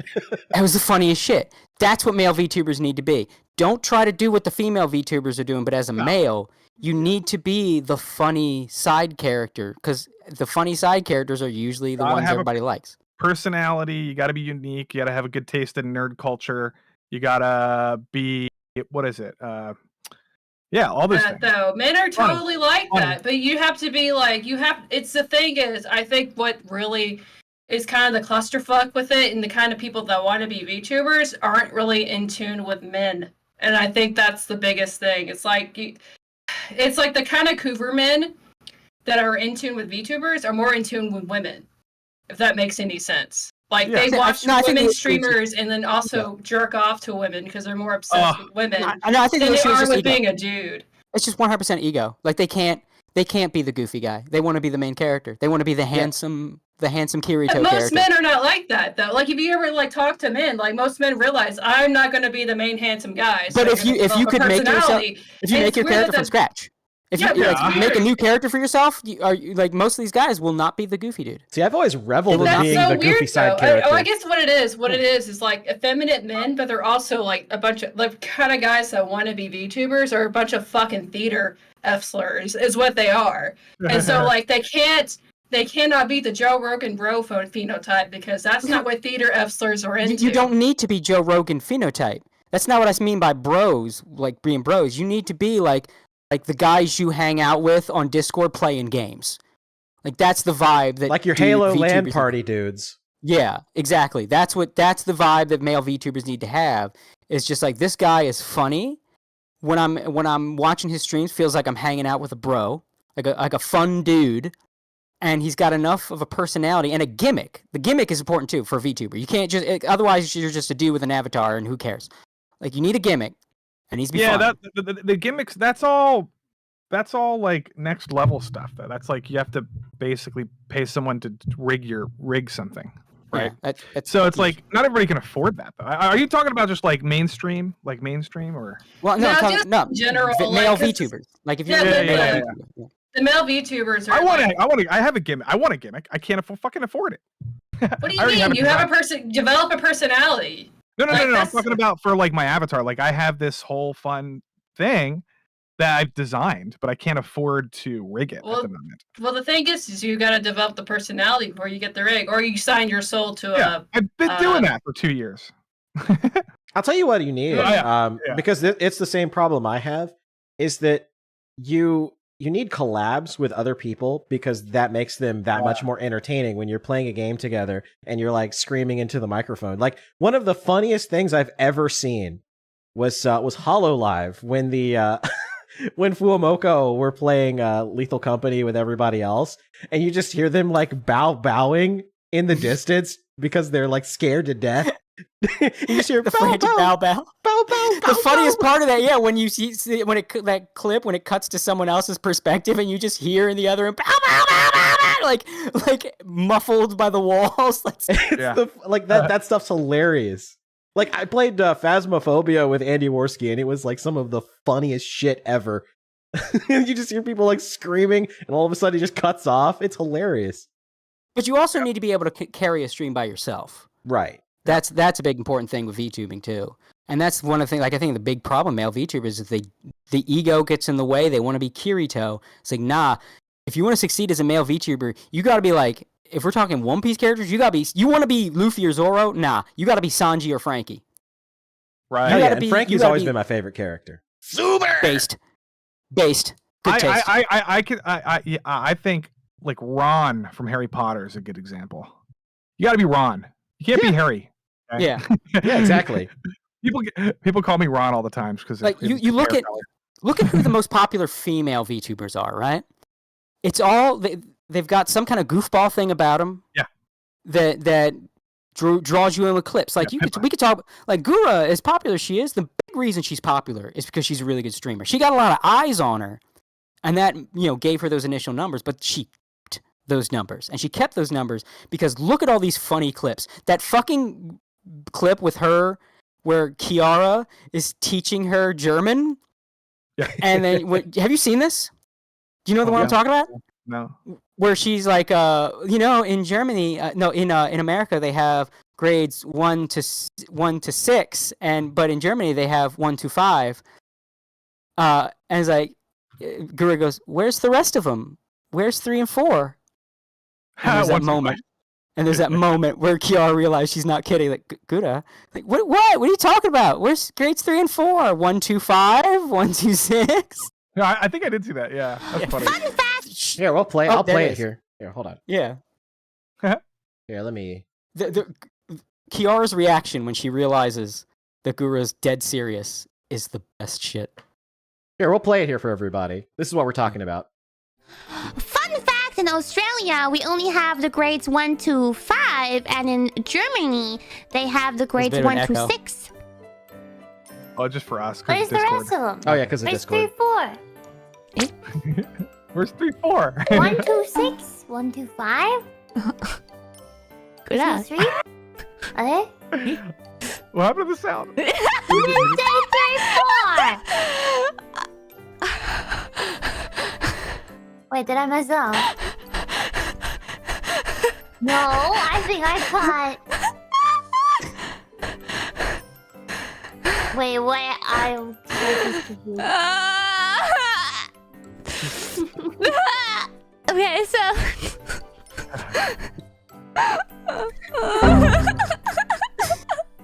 She was so stupid, she doesn't know how to respond. I know. You see, it's still processing in Gura's head. What happened? Okay, so... What I meant is, I gave you the benefit of the doubt that you still don't understand what I'm talking about. Is that we have in Australia, we have the grades 1, 2, 3, 4, 5, which is 1 to 5. Yawning on her. It's just kidding. That's funny. It's so good. Guna, how would you even get such a stupid idea? That's so ridiculous. That's funny. Oh my god! And then in Germany, it's 1, 2, 3, 4, 5, 6. Okay, so that's that. Shark brain. Shark brain moment. Stuff like that. That's what blows you up. Yeah. You gotta be that kind of goober. Yeah, You people also love that. have to be very good at talking to chat. You have to be very good at making constantly coming up with, like, you can't just like repeat yourself over and over again. You have to be very fluid with talking by yourself for 4 straight hours. You can't. I do that You know what every I mean? night. Well, I've seen plenty of I'm a VTubers who schizo. are very boring, in my opinion, playing games, and they're just sort of saying the same things over and over again. Not just VTubers, but streamers in general. Like, That's because they don't read their chat, I don't think. Actually, yeah, I try to watch Asmongold play Monster Hunter, and he just says the same thing over and over again. He's Why just are you like, watching Asmongold and Prairie Near? That's your problem right there. I That know, guy- I just because Monster Hunter is the best game of all time. Have you seen the videos of his house? Yeah. Have you seen it, though? I know. That guy, be literally, he'll go through his house, he'll be like, this is a blood stain I left when I cut my finger from 7 years ago. And he just left it there.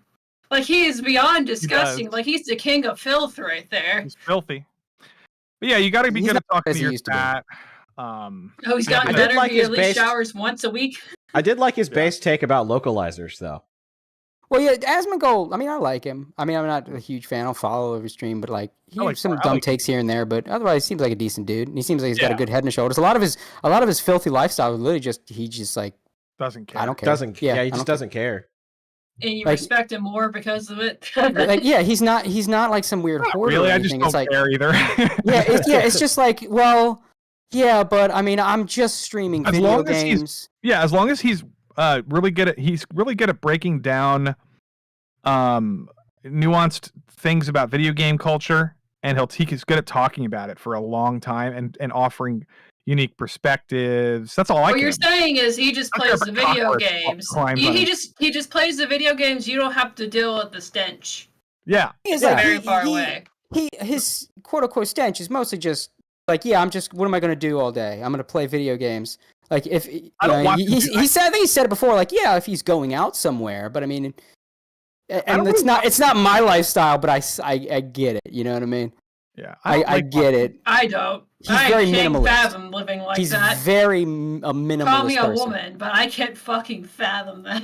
Well, that's beyond disgusting. I can't imagine living like that either. Like I have to clean. I have to. Yeah. But for him, I get that he's just so minimalist. It's just like minimalist. That hoarder shit's maximalist. Well, that's the thing. Like he's just, I don't need to, and thus I will not.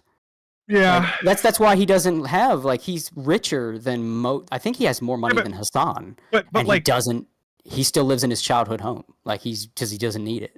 But then contrast that with like Moist Critical, who's also pretty much this. I like them for the same reasons. They're very good at analyzing nerd culture and from different perspectives. But Moist Critical is like very well put together. Yeah, he's the more normal one. Definitely. He's more normal. He works out. He plays basketball. He comes home from basketball. He's sweaty. He gets on the stream, and then he has like a nice conversation with chat. Like his room is very clean.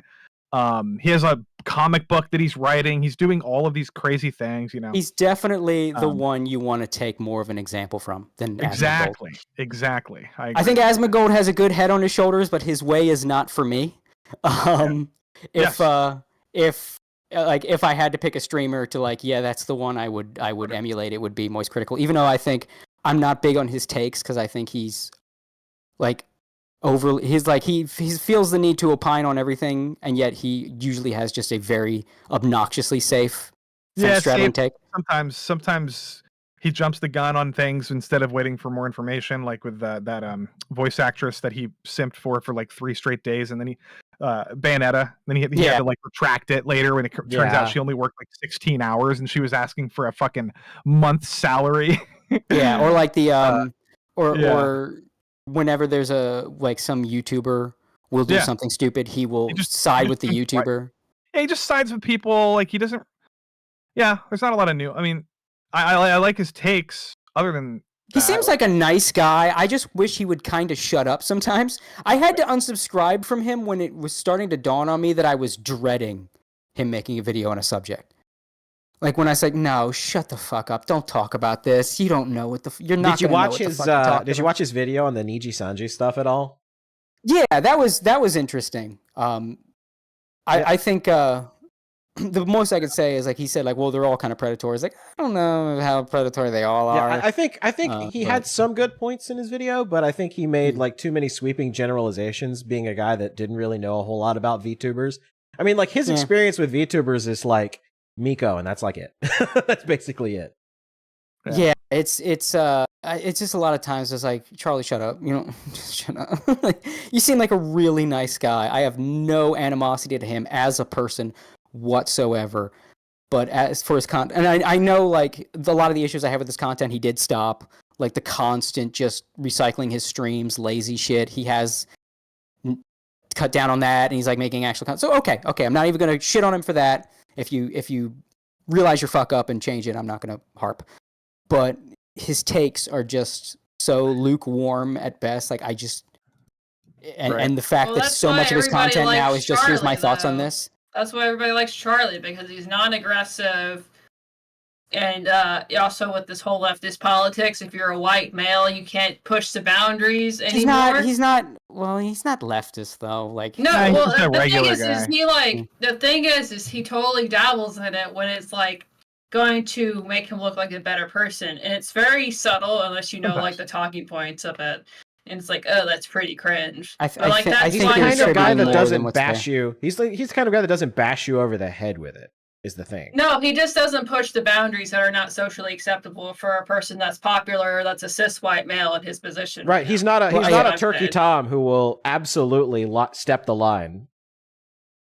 Well, Turkey Tom won't really step the line. Called me the N-word one time after I asked him to.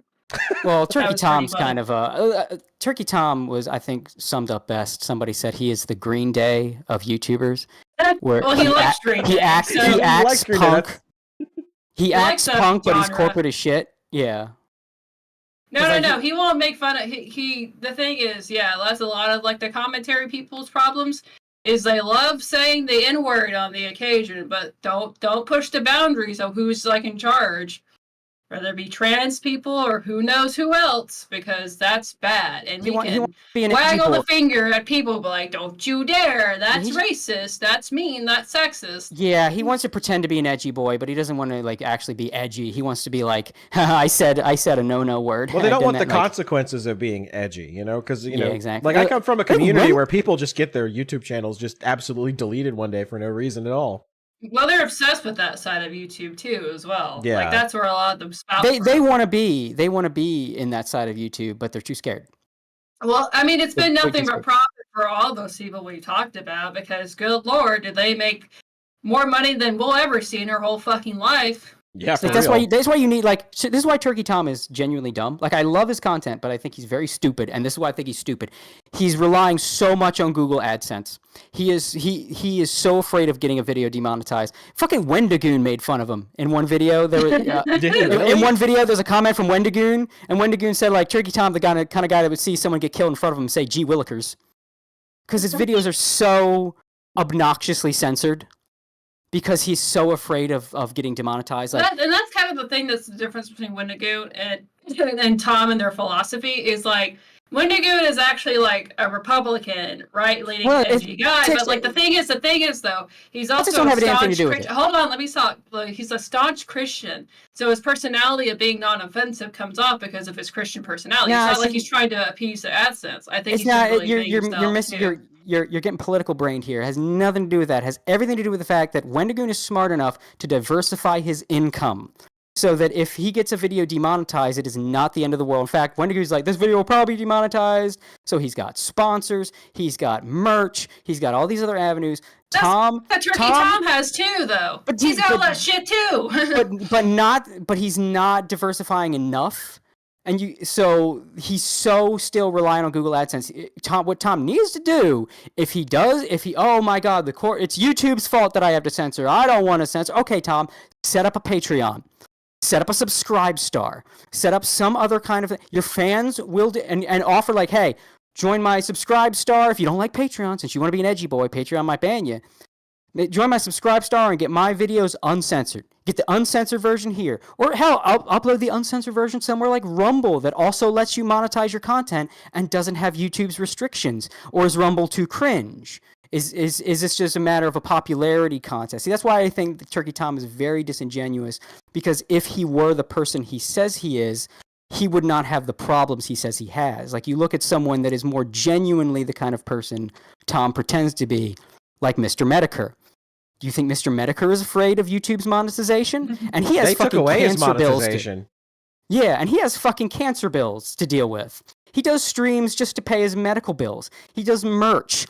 He doesn't have to worry about these things, and he has much more to worry about financially than Tom does.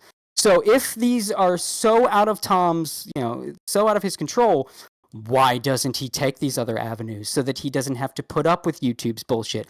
But he doesn't. He acquiesces to the corporation despite acting like he's punk rock, again, bringing up the comparison. Somebody said that he is the Green Day of YouTubers, which is the most accurate thing I've ever heard in my life. But the thing is like that's his favorite genre. Is like early 2000s, like corporate, like punk, corporate metal, like the new metal. That's his favorite. So it makes sense that's antiquated to his personality too. I just find it very funny that he has this very dismissive attitude towards weebs and VTubers in this whole scene, but he's propping up with them. Well, not even that. You see, has this kind of attitude to him. You especially see it when he's in front of a camera. He is. I mean, I'm trying to find a nice way to say this, but I don't have a nice way to say this. So I'm sorry if this causes some drama. He's dorkier than any weeb I've ever seen. Like he has that's this. That's a kid named Turkey Tom's a dork. Well, no, I mean that's the guy who had the cartoon profile pic with his smug face and arms crossed. He's got the awkward mannerisms. He's like always seems nervous. He's like, dude, I have met some degenerate weebs that are just more. I mean, I would trust them more than then I'd trust you, because they seem like they are being honest to me. I sense lies from you. Like I am looking at your face, I am hearing your voice, and I'm thinking to myself, you are not to be trusted. You are disingenuous. You are hiding things. I'm not saying he's actually hiding something, but it's that kind of vibe you get from someone. It's like There's a lot of people are like that. It's a disingenuousness where it's like you have a second face. You have a second face, and you're not showing it to me.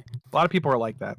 Yeah, and like I just find that very funny that he will, and people, some are probably gonna say I'm like bitter because like, oh, you're weeb. Like I built much of AO making fun of weebs, like, but yeah, I got over it. I was about to say, like, hardly an article or a post went by without you like dunking on some sub community.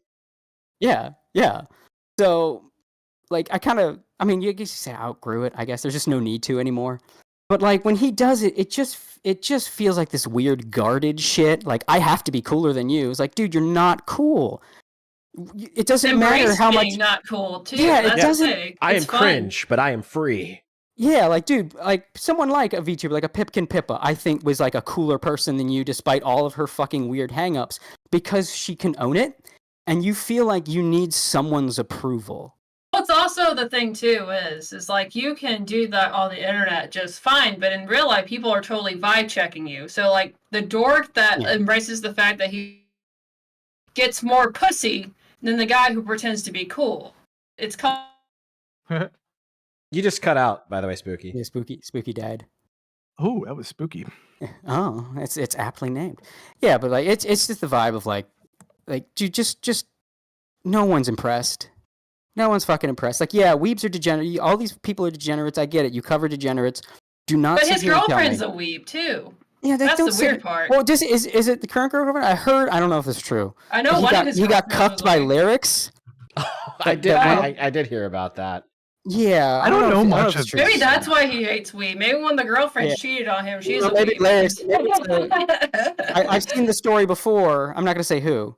But there was another prominent person who got cucked by a weeb and never forgave anime.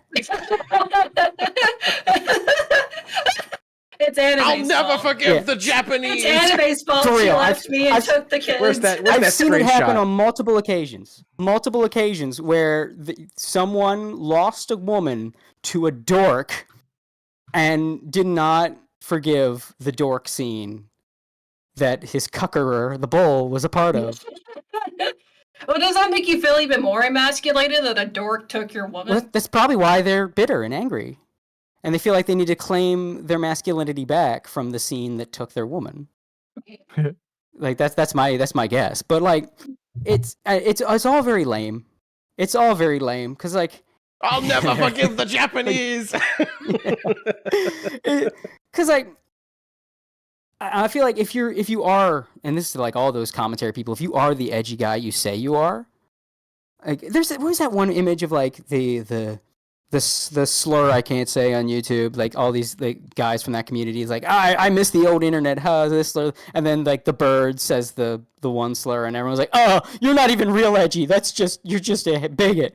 Well, it's like when the internet was that edgy, they were like fetuses, so it's like did you really get to experience that internet? Because the guys they look up to is Leafy is Here. And when I remember Leafy is Here coming up, I was like, this is just some snot-nosed brat who didn't get shoved in a locker enough. He's not actually edgy. And then iDub shoved him in a locker and he quit the internet. Yeah, and then like iDubbbz is a big cuck nerd. Like it's like you guys are just all nerds. They're dorks. As someone who is in that era of the internet, let me tell you, my friend, if you were offended by anything, you do not miss the old internet. The old internet didn't care about you. The old internet would eat you alive, and it was beautiful for it.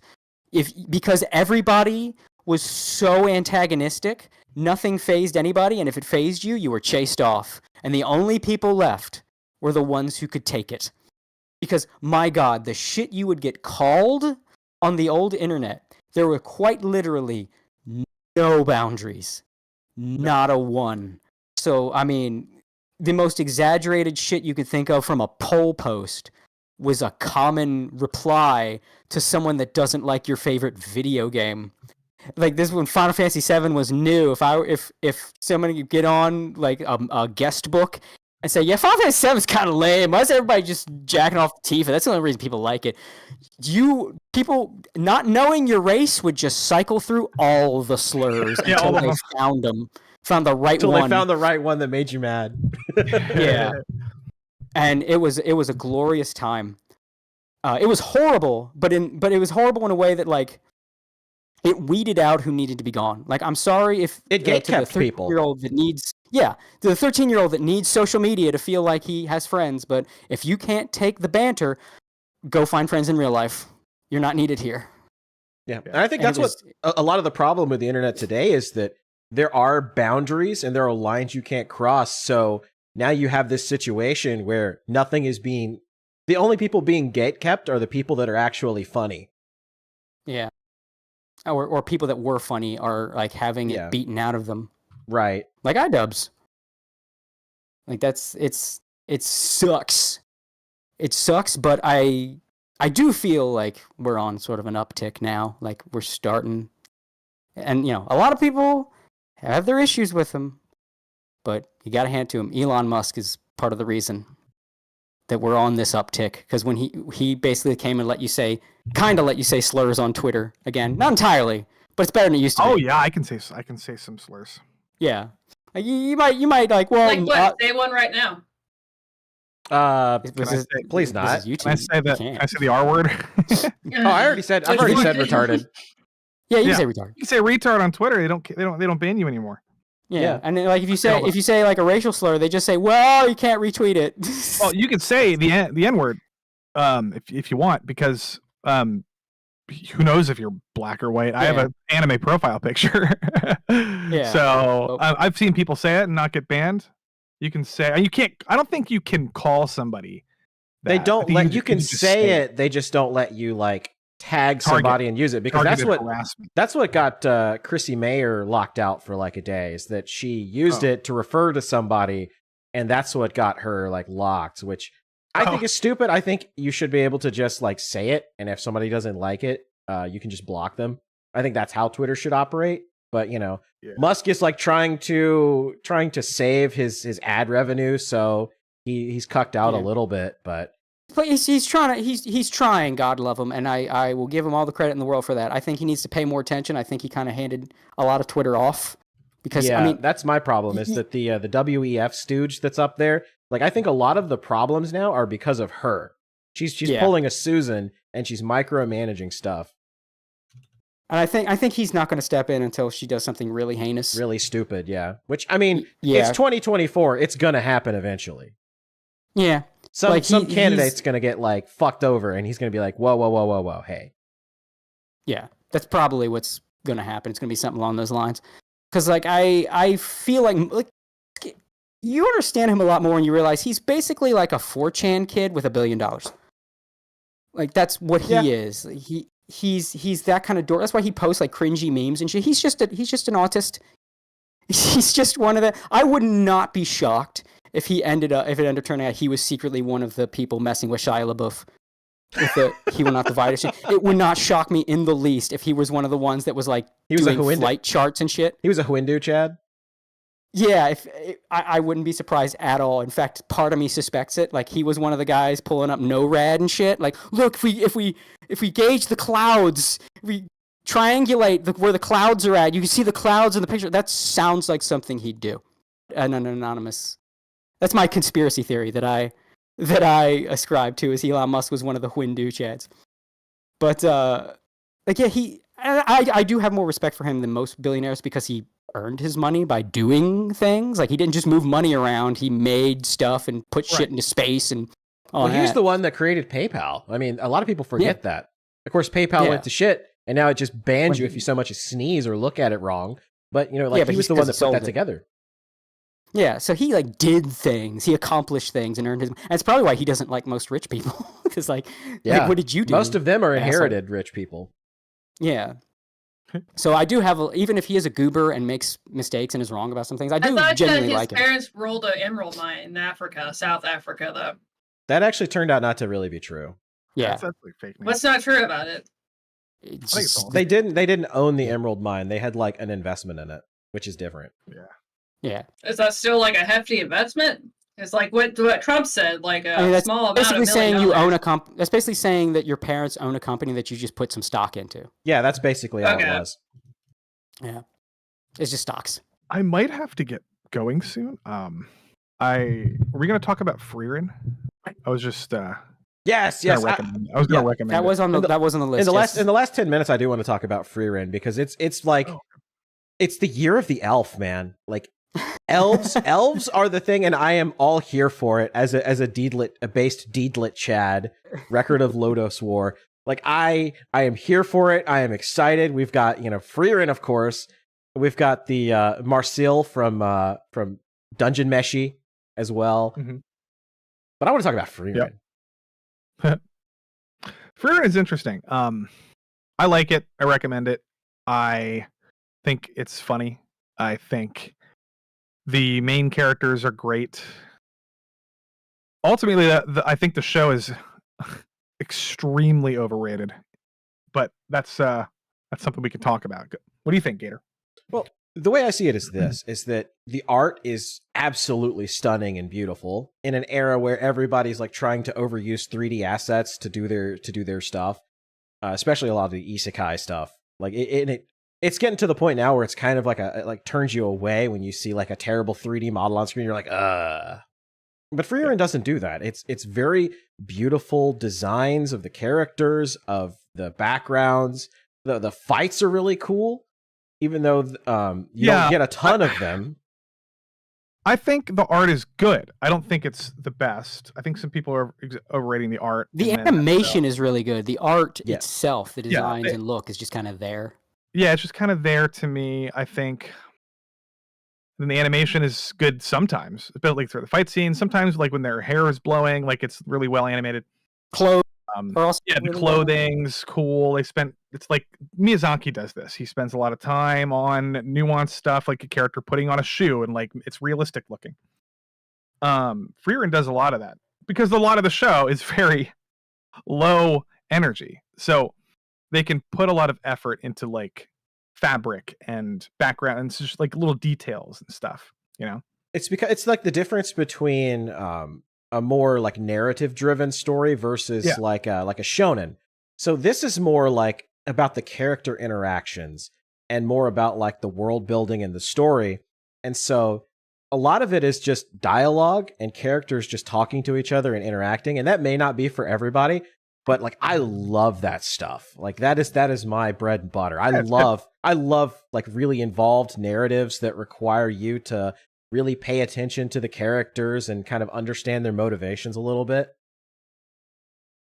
Yeah, it's good character development, and the humor helps with that. It's funny. She's hilarious. I love her getting trapped in the mimic Stark chest. is funny. Yeah, the mimic chest. Stark is hilarious. I like him. It's also the themes are great about life and death and time and living beyond living. Aragorn and Arwen in Lord of the Rings have a similar kind of thematic story arc where he dies when she's going to live another 1,000 years, and there's like it's a very interesting. Not too many stories touch on that concept of what it means to like she didn't take it seriously until her friends died at the beginning of the show, right? The first episode, and it's like other shows. Every other show. That's the where final the story episode. ends. But with this show, it's where it starts because that's not the point of the show. The point of this show is about how Frieren is going to overcome her complacency about like people because she lives forever and time works differently for her. So she has to learn how to like cope with it. And she's also clearly in love with what's his name again? Himmel. Oh fuck, Himmel. So that's what I like. That's the best part of the show. I think the show itself, the story, the narrative is very simple. I think people say it's the greatest show of all time or just being retarded. I think people I see that all the time in like the Crunchyroll like comments is like you could just say Gator. You could have been like people like Gator in the history of the world. Well, I won't say Frieren is the greatest show of all time. I mean that there's a lot of anime that you'll have to that you can argue is the greatest of all time. You got to close to Bebop to you gotta get close to Alchemist, Evangelion, Bebop. You're talking about Full Metal Alchemist. You're talking about Steins Gate. You're talking about Cowboy Bebop. You're talking about Evangelion. Like all of those. Code Geass. Yes. Death Note. Yeah. Gurren Lagann. Like you're talking about a lot of anime. Now maybe in the end, when Frieren is done, it'll be up there in that list. But it's too early. That's what I'm saying. What it truly is, it's a unique premise amongst a bunch of shit, and that's just what people are oogling and ogling over. I think it's similar to that, where it's just. See, I've complained a lot that it feels like fantasy anime is dead. Like it has to be an isekai. Like you can't just have a fantasy. You have to have a Japanese businessman that gets hit by a truck in order to have any kind of fantasy in Japan. And finally, where you get just a fantasy story that involves no one from modern Japan, just a fantasy, and it's not like otaku wish fulfillment garbage. Well, like so I think just the fact that there's just such a dearth of something to chew on. You finally get something to chew on. It tastes the most delicious thing you've ever had, even if it's just like a sandwich. Yeah, well, like a great example of that is The Faraway Paladin.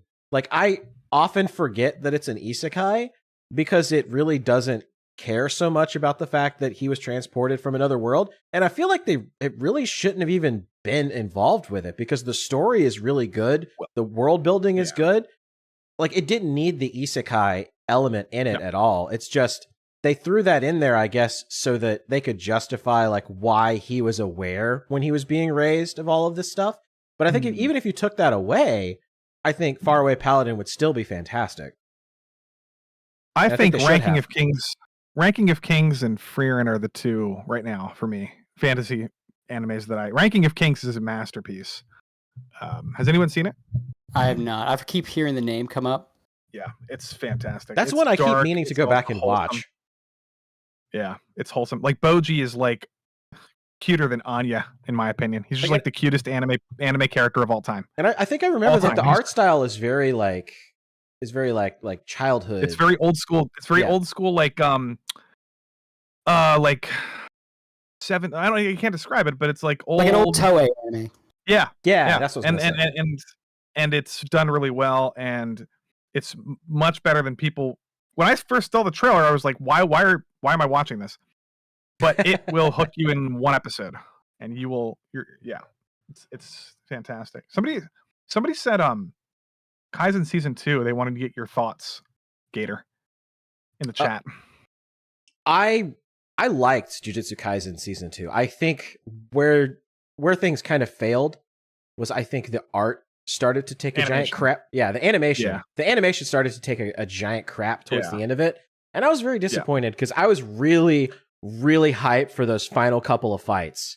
And it just took it away from me. It's like when you were hyped about the Naruto and Pain fight, you're like, oh, here we go. Right. This is going to be a banger. Oh boy, strap in, boys. This is going to be the shit. And then you get like Sonic the Hedgehog running animations and it just looks ridiculous. And you're like, that's it? That's the fight? This is just a Newgrounds video. I kind of agree that the Jogo Sukuna fight to me was a letdown. Everyone says like the greatest fight of all time, and I'm just like, I understand why it could have been the greatest fight of all time if they took another month to animate it. There was some bad animation. There was some Dragon Ball Super level animation in that episode, and it's not their fault. It's just fucking, at least Super got better. It's Mappa. Oh yeah. My problem with Kaisen is that there's no story. It's just it's 100% battle shonen every episode. Fight. That's kind of what's been keeping me from getting into it. Like I keep thinking of checking out. Black people love it. It's Black their people favorite fucking show. Love Dragon Ball Z and Kaisen. They do it. Yeah, they do. Like it. What the only thing I really have seen of Jujutsu. Yeah. Well, like, is Latin America big into Jujutsu Kaisen? Yes. Well, ethnic minorities like it. Okay, so the first clip I ever saw of the Jujutsu Kaisen movie was black people hollering at the fight scenes. I'm not kidding. And the movie. The fight scenes are some of the best ever. Like that one fight between in the bathroom in the last season, like episode 5, was incredible. Like they borrow heavily from like martial arts movies. They take a lot of inspiration. There's really good fight choreography. There's a YouTube video where they actually go through and match like the fight choreography to where they like took the inspiration from, and I thought that was really cool. Yeah, I saw that. Yeah, that's great. It's just the problem is like you have to compete if it's a shonen, right? Because I feel like everything is competing with everything that has ever existed for your time. Because even if something's old, like you could still watch it, like it didn't die. So, like, you have to compete with something like a Dragon Ball or a One Piece, which is current. And it's like Jujutsu Kaisen, I keep hearing about it, but I always hear about the fights. And you compare that with something like One Piece, which is just like, I mean, look at this arc. What's the bigger deal in this current arc? The fight? Or the big story revelations? Hey, the thing is like anything could be of any age and get popular because of TikTok. And I think that's another thing. We'll have to talk more about that specifically. But a lot of Zoomers discover their media, not through even the streaming service, is through TikTok, like a snippet of it, and then they'll go watch the full thing. Yeah, like a fight scene, like a quick fight battle. Or it could be a fight scene, or it could be like a weird niche 1970s animation. Like it's right. That's what gets their attention. Well, another thing about Kaisen is it's has really cool characters, and a lot of them make like really cool dramatic entrances, and it's like. That's like the majority of the show. It's fight scenes and then a character making a dramatic entrance and then they fight and then another character. And somebody in the chat said they can't wait for season 3 because there's a lot of cool new characters. I mean, that's cool. It's just crazy to me because you're going to introduce new characters when you haven't even fleshed out any of the ones you already have. I don't even know what happened to that old guy that got burned alive. Is he dead? I don't know what happened to the kid with the sushi kid with apparently he got his arms cut off. I don't know any of these people. There's no backstory. Who are you people? It's like I don't care about more cool characters. That's like it's like the creator of the show is obsessed with being cool, and it's like, yeah, I get it, but like, what's the story? Who is this panda guy? Like, I feel like if you're gonna do something like that, and I've seen Jujutsu Kaisen, so I don't know if it's doing it well or not. But a good example, and I think this is kind of a divisive example, but I really like Bleach. I know Bleach is kind of going up and down. Some arcs better than others. Character development is essential. Bleach, Naruto.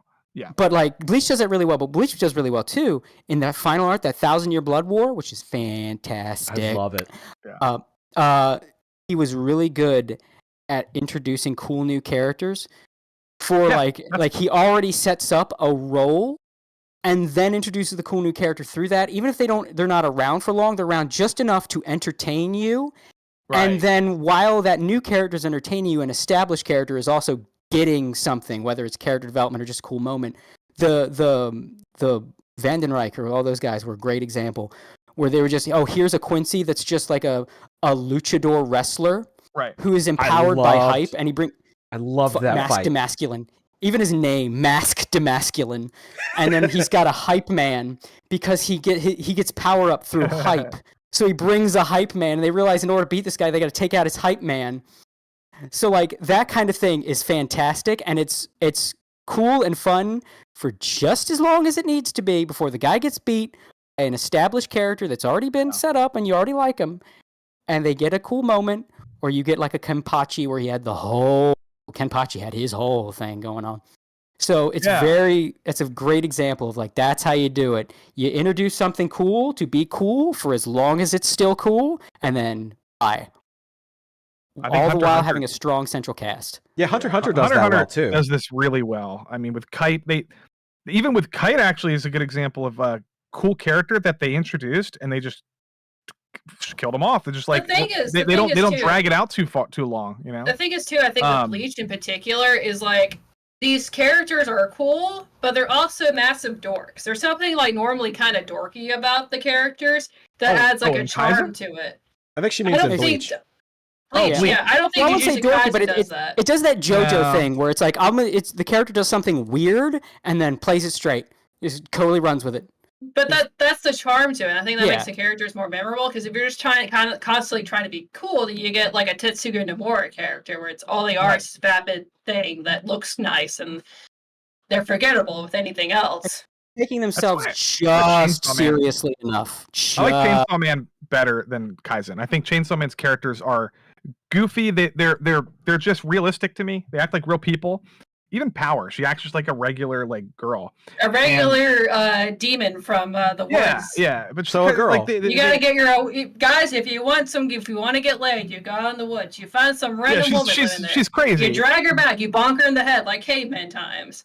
But they're not like over the top. They try to take themselves seriously when they have to, but they're still not quite like they're not ready yet. Like the main character, like Power, and they have training right now. They kind of suck. They're not good enough. Like every character in Kaisen comes out and they're just like full on Goku Ultra Instinct, and it's just like, whoa, can we just fucking like develop some characters, please, first? Like, holy fuck. See that? Kind of One Piece is kind of falling into that trap right now. A little less because it is like a lot of lore that's been established. So it's like a lot of like these characters were set up literal years ago, but it's doing stuff like it's not quite there yet. But I'm worried. Yeah. Like I was saying on Twitter, I think we're getting to the point where Luffy is frequently as strong as he needs to be, as opposed to like me buying that he accomplished this. Like he's really strong one minute, and then he's like, well, oops, I fell over. I need to eat. And then like it's like he's strong enough to beat the villain at the right moment after the fights lasted long enough. And like I need to feel like maybe I'm too spoiled by JoJo fights, because I feel like JoJo is like one of the this is how you do battle series where it's like fucking superpowered chess. Oh yeah, it's like you set up the rules, and then I feel like every character that wins that fight fucking earned that shit. Yeah, they earn it. Yeah, JoJo's all the time. They always outsmart the person. They're always smarter or yeah.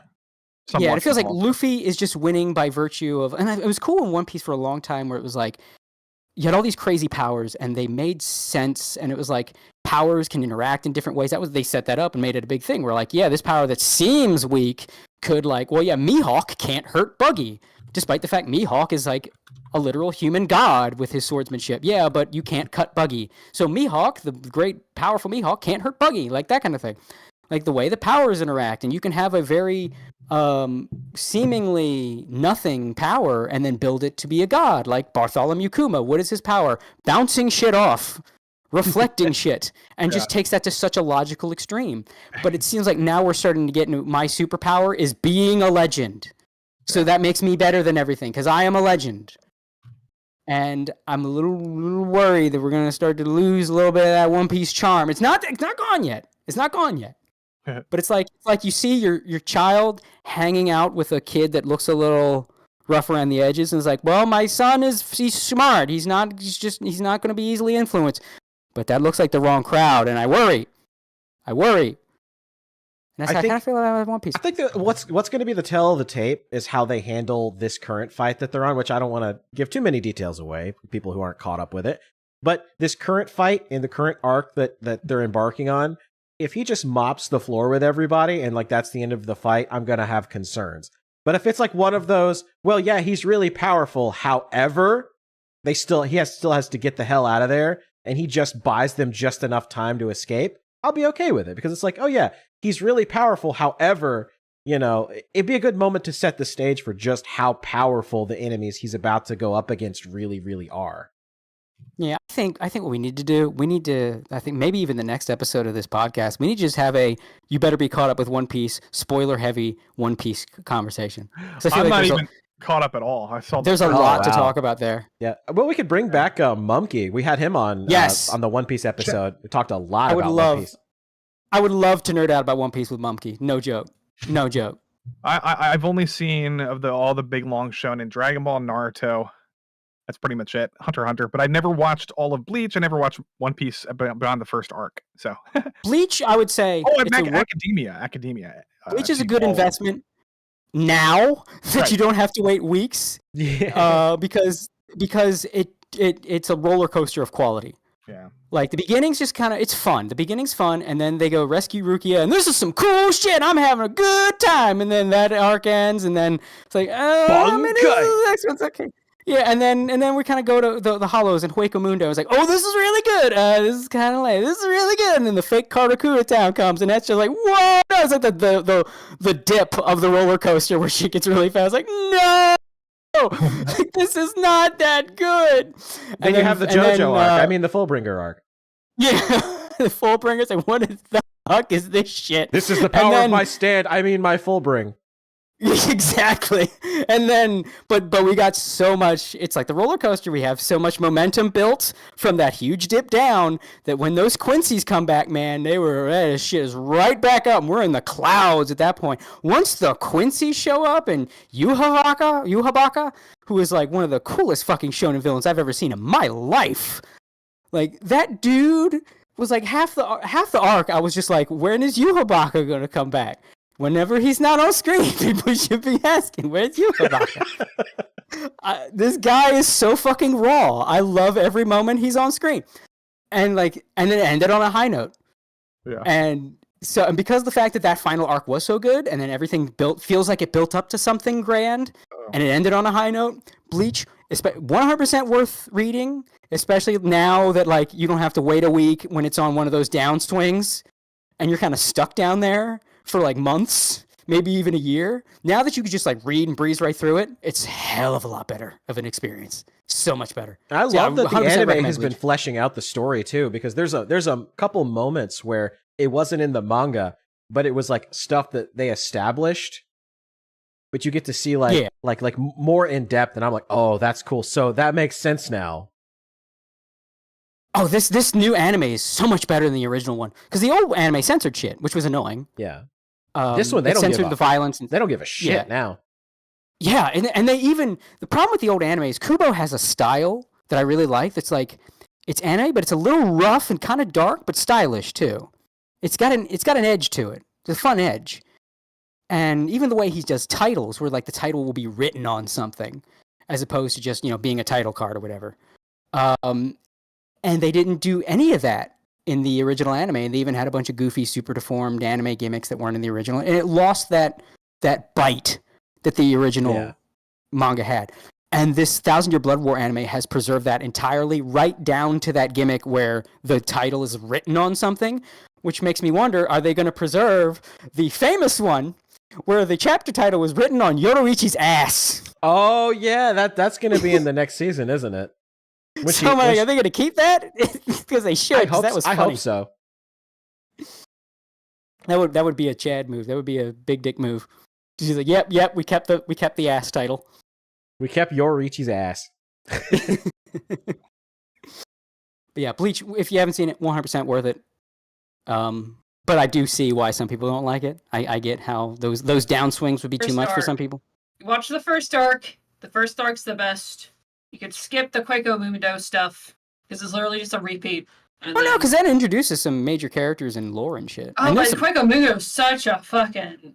I mean, it is kind of a rehash of the Rescue Rukia. It's so I won't deny that.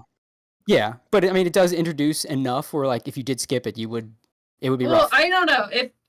I feel like you could skip it and then pick up, like, reading, like, I don't know, the Bleach Encyclopedia and, like, a general rough, and then you could pick up. It had its moments. It had its moments.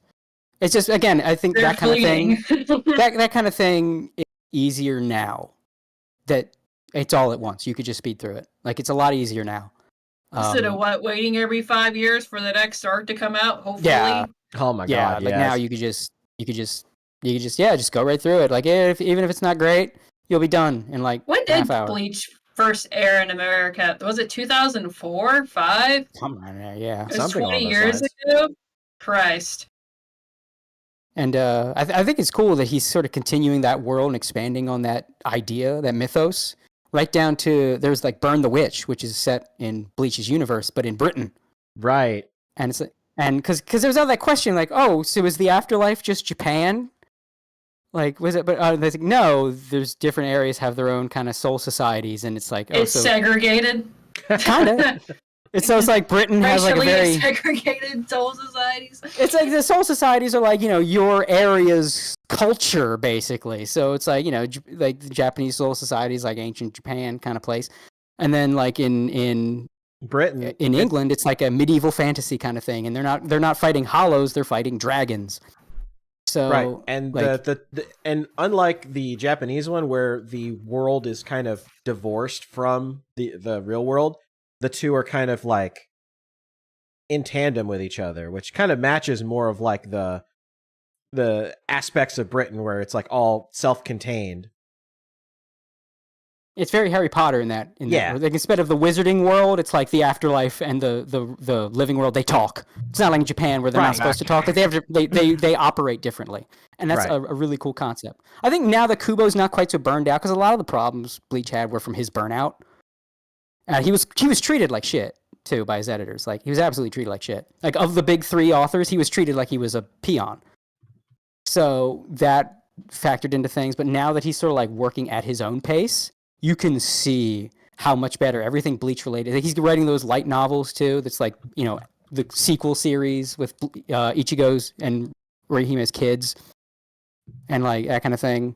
So like it's just so much better now that he can just breathe and do things at his own pace, and he's just having fun with it now.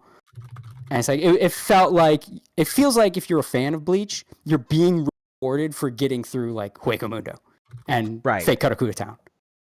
Like, you stuck with it through that, and now you get all this really good shit here. It's like, thanks, let me show you my appreciation. Here's all this and this and this. Like, I'm eating good. Well, I think that's probably a good note to... Oh, no, you're good. On my phone, yeah. I was going to say, that was probably a good note to wrap up on. Cool. Because I love Bleach, and I can't wait for the next season of 1,000 Year Blood War to come out. It's going to be... I'm excited for some of these moments that are going to come up here. And I'm so glad the dub is good, because I watched the dub originally back in the day, and it's nice that I don't have to mentally shift where everybody has a different voice than I remember. It's very, like, especially nowadays where a good dub is so hard to come by. You know, you took it for granted back in the day, where, you know, back in the 2000s, where people gave much more of a damn. You used to be able to put to put your trust in people like Funimation and expect quality. You can't do that anymore. It's the opposite. Yeah. So now you get a good one. It's like, thank you. Weird how it comes in cycles, right? Because I feel like a lot of like early anime, like early anime that was first being imported here, did not have good dubs just because people didn't understand the medium. And so Funimation was like a bunch of like younger people who ran it, right? And they were like, we're going to put our best through this and show that this industry can survive in Western media, and we can do a damn good job of it. Yeah, and now it's just not anymore. It's crazy to think there used to be a time where Funimation was like, you hoped your favorite show got picked up by Funimation. Right. And then, boy, did that change. Hoo boy. But yeah, so if you are somebody that like hasn't seen the new 1,000 Year Blood War and you saw the original back in the day, you can watch it in English. They didn't fuck with it. They got most of the old cast back. It's fucking annoying they didn't get Vic back, but there's a couple other people they didn't get back anyway for various reasons. So, but for the most part, it is what you remember. It's not fucked with. The actors give a shit. It's an easy watch. So thank God. Mm-hmm. It's true. All right. All right. I know Lofty has to go. I appreciate you having me on. That was fun. Yeah, I was glad to have you on. We need to do some like gaming collabs and stuff too. Us bro VTubers got to stick together. Yeah, gaming collab or chug beer. Yeah, talk about anime. Scratch their balls. Gaming. I mean, face slurs. There's a lot of games coming out. I play a lot of solo games, like single player games. I try to play more multiplayer, but the Dragon's Dogma, Rise of Ronin, Stellar Blade. I'm going to be playing all of these games. Even if we're not playing together because they're solo, we can still chat about them if you're playing. You could do like the clout chase, like streamer games that are like kind of funny, like Lethal Company. Yeah, those are fun. The problem is, I have no time for those. I wish I had time. I barely have time to watch anything, really. Like I'm trying to watch anime. I'm trying to watch Korea. There's a show called Killer Paradox on Netflix. It's unbelievable. It's amazing. I'm trying to play. I got to play 100 hours of Final Fantasy VII Rebirth over the next month before Dragon's Dogma 2 comes out. That's going to be in like 6 months. Then Rise of Ronin and Dragon's Dogma 2 come out the same day, which is they're two probably like 40-hour games. And then Stellar Blade, and then like anime. I got to catch up on. I got to watch movies. Like I got to stream. I hate my life. I have too many hobbies. I'm glad I just play fighting games. Yeah, you know what I mean? Like I don't have time for. I wish I had more time for like multiplayer games. That's really because those are the ones. You would have to look at it as like a business thing. Like we're like it would be like It's business. It's work time, and it's still like you're working, quote unquote, but it's still fun. And I think that's like the ethics you got to put into a lot of your stuff is it's fun, but it's working because you're doing it for some dollary dupes. That's what I'm doing for streaming tomorrow. I'm playing Final Fantasy VII Remake. I don't like streaming games, solo games, because I prefer to like just not have to distract myself with chat. But I'll do it for occasionally for big releases. I can see how like a story-based game would be lame to stream because you just want to kind of immerse yourself in the story. Exactly. You have to keep getting yanked out of it to entertain people. Exactly. Yeah, for sure. Yeah. But like I streamed Diddy Kong Racing one time. That was hilarious. That was fun. That game rules. I love that game. But yeah, guys, Lofty Pixels tomorrow. If you want to watch part of, if you're curious about, even if you don't like it, if you're just curious what it's like, you can tune in. I'll be streaming it, and then that's pretty much it. I just saw Dune Part 2, so I'll be doing. Was it good? It's amazing. Yeah, I'll be doing a review. I think I'll put out a review tomorrow of that game. Dude, I wish they'd like the theaters here. My theaters were stuck in like the 1990s. Like, but the movie theater me and Gator went to go see in Houston to go see Barbie movie was beautiful. It was like awesome. Those are huge, and those were really great to go see Dune in. I have to go see a cool the closest coolest theater to go watch that. Yeah. It's interesting. But I'm telling you, it's like it's pretty much the best movie of the year. It's easily the best movie of the year so far. It's just Dune. I mean, there's not a whole lot to compete with. It's only been 2 months so far. Yeah, Dune Part 1 and 2 combined it's like a masterpiece in my opinion. I love it. I saw Dune 1 on Halloween. Yeah. Mm-hmm. You got to combine the two though, because Dune 1 is not finished. It's sort of a little bit of a tease, a prologue, if you will. It's almost like it's based off a book series. Right. Right. But they're both great. But yeah, that'll come out tomorrow, and that's pretty much it. But thanks for having me on. Yeah, thanks for coming on. Thank you. I'm just glad to be able to do a podcast for the first time in 6 months? A long time, yeah. The last podcast episode, I think, like I said, was the ER coming on and Aiden Paladin, and we were laughing at Hassan Piker on the Trash Taste. And that was in last year, summer September? of last year. Something like that. Yep. It's been a long time. It's good to be back. Glad to be back. Excuse me. I'm back in the game. Same arguments as before, just continued. Exactly. Because nothing in anime's changed just yet. War never changes. It'd be nice to have some game-changing anime now, because good lord, it's been like 10 years of isekai shit. I'm ready for a new shift. There should be a massive shift in anime brewing soon. I still gotta watch Pluto. Yeah, Pluto's fantastic. Pluto is so good. I keep putting it off because I know it's going to be really good. So it's like, well, I gotta save when I don't have quite so much work to do. Comics, I'm writing a book. It like a quality meal. What's the new anime that's going to change the trajectory of animation for the next 10 years? I want to know. I gotta go though, but you guys could. You should make a prediction about that. But I can't. Right. I gotta bounce. All right. Bye. Thanks for coming on. Thanks for having me on, guys. Peace. Appreciate it. See ya. But yeah, since we're wrapping up, I had something, and then it just left my brain. So that's great. That's great on a live podcast. Just we were going to talk about. You were talking about Pluto, right? Yeah. Again, no, I had something that I guess was meaningful to say, and again, great to do on a live podcast. It just completely fluttered away, fluffled away. Once you hit at about 2 hours, you get what's called streamer brain, where your IQ slowly lowers by 1 point every minute as you're streaming. Yeah, I feel that. Yeah. Pluto seems really good though. I do really want to watch that, but it's I have a problem with good shit. Where it's I know it's going to be good, so I'll put that off for a rainy day. I don't have to find out if it's good since I already know it's good. I'll have this so when I need something good, and then I never fucking watch it. It's it's going to rain any day now. I've got a whole queue of shit to watch that I keep putting off, and Pluto just went right on that list, and I'm annoying myself with that shit. I gotta set up a site. How many episodes is that? That's a good question. Let's see. Pluto anime episodes. Isn't it pretty short? I don't think it's particularly long. Let's see. Yeah. There are 8 episodes. Oh shit! Why am I not fucking? They're about an hour long an episode. Oh yeah, but I watched fucking all of Deadwood recently. Wasn't even originally planning to. Because I was like, oh, I hear how good the writing is in this show, and I'm writing a book now, so let me watch and see if I can just kind of learn from it. And I ended up just marathoning the whole thing in the movie. It's amazing show, by the way. Amazing show. I gotta stop myself from geeking about it, but this is the Anime Boomers podcast. It's okay to geek out and weeb out a little bit on here. But we've already been going for a couple hours, and if I get started on Deadwood, I know you'll go another couple hours. Exactly. We'll have to save that for the next time. Let me tell you about Al Swearingen. Why I love Al Swearingen.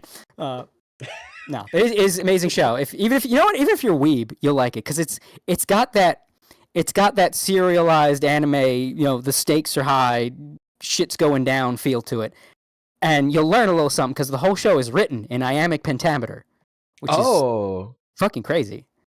I'm actually kind of curious how they do that. It's literally Shakespearean. Just look up there are just clips of just great Deadwood lines. And Al Swearingen is one of the greatest television characters ever made. I will stand by it. I love Al. I love him so much. Yeah, it's so good. It's so good. It really does feel like it's the first show that I've had that kind of anime reaction to. Where it's like, I'm nerding out on this right now. I need to get all my nerd friends. Look, I know it's not animated and it's a Western. I know. But fucking watch it, bro.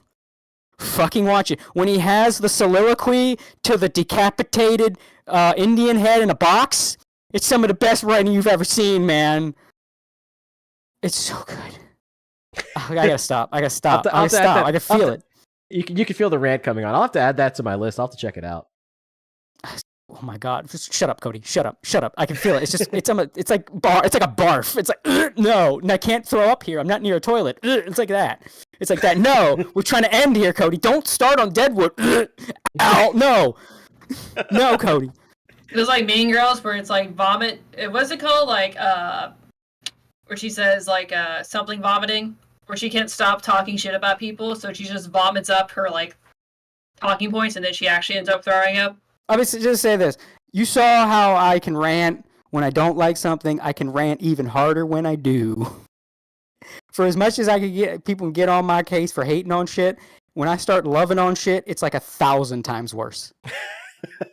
1,000 times worse. We've been on a couple episodes where it was like, we're going to be on for 2 hours, and it's like 1 hour-long Cody rant later, we're at 4 hours. Yeah, just do what Q Cooper suggests. Like, do an ASMR channel where it's just you loving something, but for like several hours to make people fall asleep. Get an ASMR mic is like, so anyway, if you notice in the first couple episodes of Deadwood, you can see that they're already establishing ASMR.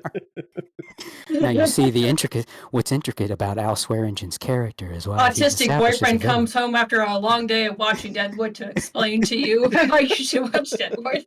I'll just put it this way. Razor Fist has talked a couple times about how amazing the show is. He fucking undersold it. Really? Fucking undersold it. Damn. It is like it's the best. It validates HBO's entire existence by the fact that they made it. Oh, it's on HBO too, so it's like really raunchy too. It was, yeah. It was like 2000. Okay, that's good because if it was like public access television cowboy stuff, like let's say like on a Fox or something, I'd be way more hesitant. You have no idea. There is a character named Steve the Drunk in season 2 that just screams the most racist shit you've ever heard because he's so angry at the two black guys that run the stable, and the shit that he yells in the loudest growling scream would make any Zoomer die of an aneurysm. Anyway, speaking of dying of aneurysms, I gotta go to work. Yep, it's time to go ahead and wrap this podcast up. All right. Yeah. Want to thank Lofti Pixels for Sam. Yeah, we'll play it out. Let me do the ending spiel first. I want to thank Lofti Pixels for coming on. You can find him youtube.com/LoftyPixels. I want to thank Cody from Anime Outsiders. You can find his website, animeoutsiders.com. He's actually going to start putting some of the podcast stuff up there. Yeah, we should probably announce that. Just completely forgot. We got so wrapped up. Yeah, so Anime Outsider, I've been alluding to a thing AO is going to be doing, inject some life, because the site's been kind of abandoned because, it's just been a hobby thing. Yeah, inject some life in this shit. Anime Boomers will be coming to Anime Outsiders. sort of blending our mutual demographics. Cross-promotional, mutually beneficial relationship. Yeah. So we're going to be working on having a whole setup on the site for the Anime Boomers podcast. Still in the works because the site, we got to kind of retrofit the layout and all that shit and get the graphics up and all that. But yeah, Anime Boomers will be coming to animeoutsiders.com. And we're going to be putting all the old back episodes on there. And the new ones are going to go up on there. Still, of course, Gator's still going to have the Anime Boomers YouTube channel and all that good stuff. But we're also going to be having it on the AO website. It's really like a cross-promotional thing. We're not taking away anything from like that we're already doing. It's just like, hey, you could check this stuff out. Yeah. And then also Gator, Spooky, anybody maybe adding content to the site if they ever come up with something. I mean, the AO site is pretty much just, hey, did you think of something fun to write an article about? Go ahead, write an article about it.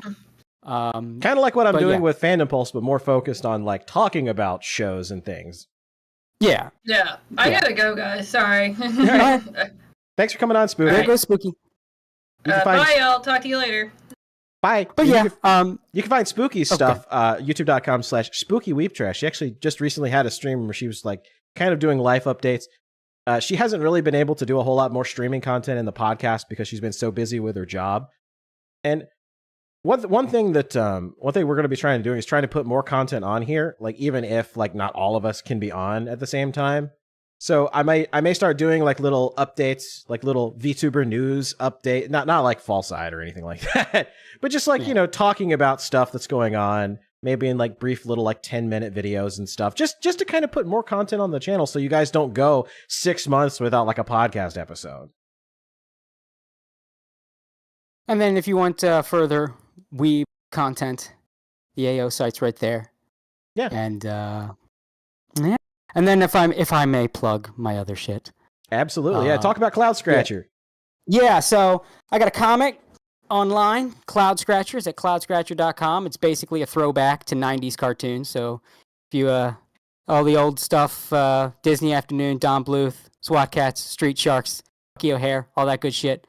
One big giant love letter to that era. It's basically just I'm writing my own 90s cartoon as in comic form. You find that at cloudscratcher.com. Don't be scared of the furry characters. It's not a furry comic. No one's having any sex. It's just adventures. It's just adventure fun for the whole family. And then I've also got a book coming out. I'm looking for the post I made on Twitter. I probably should have had it pulled up. But I am working on a book co-written by my lovely significant other who just happens to be a writer. So I'm taking full advantage of her abilities, and we are co-writing a book. Here it is. Let me get the... Oh, I found it. I found the tweet. Okay. With the... Oh, apparently you didn't? I accidentally deleted the last character. Hold on. Okay. Yeah, that's it. So I got that coming out. We're currently working on that, and I'll be dropping updates on that as well. So you head over to Bayerworks, Baieer Works. That's my art Twitter. So I post drawings and comic updates, and also I'll be as we progress through the book, because it's going to be kind of a light novel-y thing. It's going to have pictures as well as being just a full-on book. So as artwork comes out for that, I'll be dropping that, and previews and progress reports and all that. You can keep up with it there. And that's all the primary shit that I really care about. All right. I want to thank everybody for tuning into the Anime Boomers podcast today. It's been great to be back. I'm going to be doing a lot more streams and stuff coming out. I have been preparing to return to game streams. I'm going to play Metal Gear Solid 3 in honor of Pamu, who I don't know if a lot of you guys know this, but I kind of discovered Pamu Rainpuff through her love of Metal Gear Solid. I was like, oh yeah, based. Chuba's into Metal Gear as much as I'm into Metal Gear. So I actually have done streams on Metal Gear Solid 2 and Metal Gear Solid Twin Snakes, but I have not played... Well, I've played 3 on stream. I played 3 a long time ago and went through it, but I haven't actually done so on stream. So I'm going to do that. It's probably going to be like Friday-ish when I do it. Just pay attention to the GATORTIME channel. You'll see like the scheduled post go up for when that stream's going to happen. But I'm excited. You might find some surprises. Yeah, I've made a couple of material changes because I got the Master Collection because my Xbox 360 I'd have to like unpack it. It's in a box. It's been in a box for like 10 years, or feels like. And I would have had to go through a bunch of stuff. So I just said, screw it. I'll just get the Masters Collection. I have a super discount on it anyway. But I took the opportunity to mod some of the items, and you'll see a couple of surprises during gameplay, and you may or may not catch the references in each of the items there. So yeah, that'll be on the right people will get it. The right people will get it. Tourists will not. Yeah. But that'll be on the GATORTIME channel, and possibly also the my Twitch channel, which is twitch.tv/thegatorgamer. But this episode will be found on youtube.com/animeboomers. That's where we're streaming from right now. It's actually this is the first live stream on that channel. I didn't think about that. Or maybe we'll just go back to pre-recorded. Yeah. Yeah, I mean, there'll occasionally be some pre-recorded stuff on here. When like we're recording at like the middle of the night and like nobody's gonna watch, so we're just gonna, might as well pre-record it in that case. Depending on like what works for people. If like, oh well, we can get together, but it's like 3 a.m. Like, okay, yeah, we're gonna do that live. Yeah, exactly. That way you can like take breaks and cut out stuff as you need to. Yeah, especially if Spooky gets too spicy. Luckily we didn't have that problem today. Everything was pretty. If your self-control wanes, you can edit it out. Exactly. I mean, you could find this episode will be up on anchor.fm/animeboomers, where you can find all of the audio versions of the show. I think they actually changed it like podcast.spotify or whatever, but the anchor.fm link still works. So I'm going to shill that. And you can find that podcast anywhere podcasts are found, whether it's Apple Podcasts, Spotify, Castbox, literally like anything. I guess not Google anymore because they're killing Google Podcasts, but everywhere that podcasts can still be found, you can find the Anime Boomers podcast. Once again, I want to thank everybody for tuning in, everybody that was there at the show today. Cody, Spooky, Lofti, and you'll probably see me pop up some more on Legal Mindset Show, enjoying and talking about anime and VTubers. I've had a lot of fun doing that. It's kind of rekindled my love of the love of streaming, love of making content, which is why the podcast was brought to you today. I moved heaven and earth to make sure that we could actually like find a time to set aside some time to do this show. All right. Well, it's and hopefully we'll be coming soon with us just geeking out over One Piece with Mumkey Jones for like 2 hours. Yeah, that was a great suggestion. I'm going to try to plan that as the next episode, is the follow-up to our One Piece saga. All right. Yes, I need to be in on that so bad. Absolutely. All right. Thank you guys for tuning in. And as always, we will see you next time. Bye, everybody.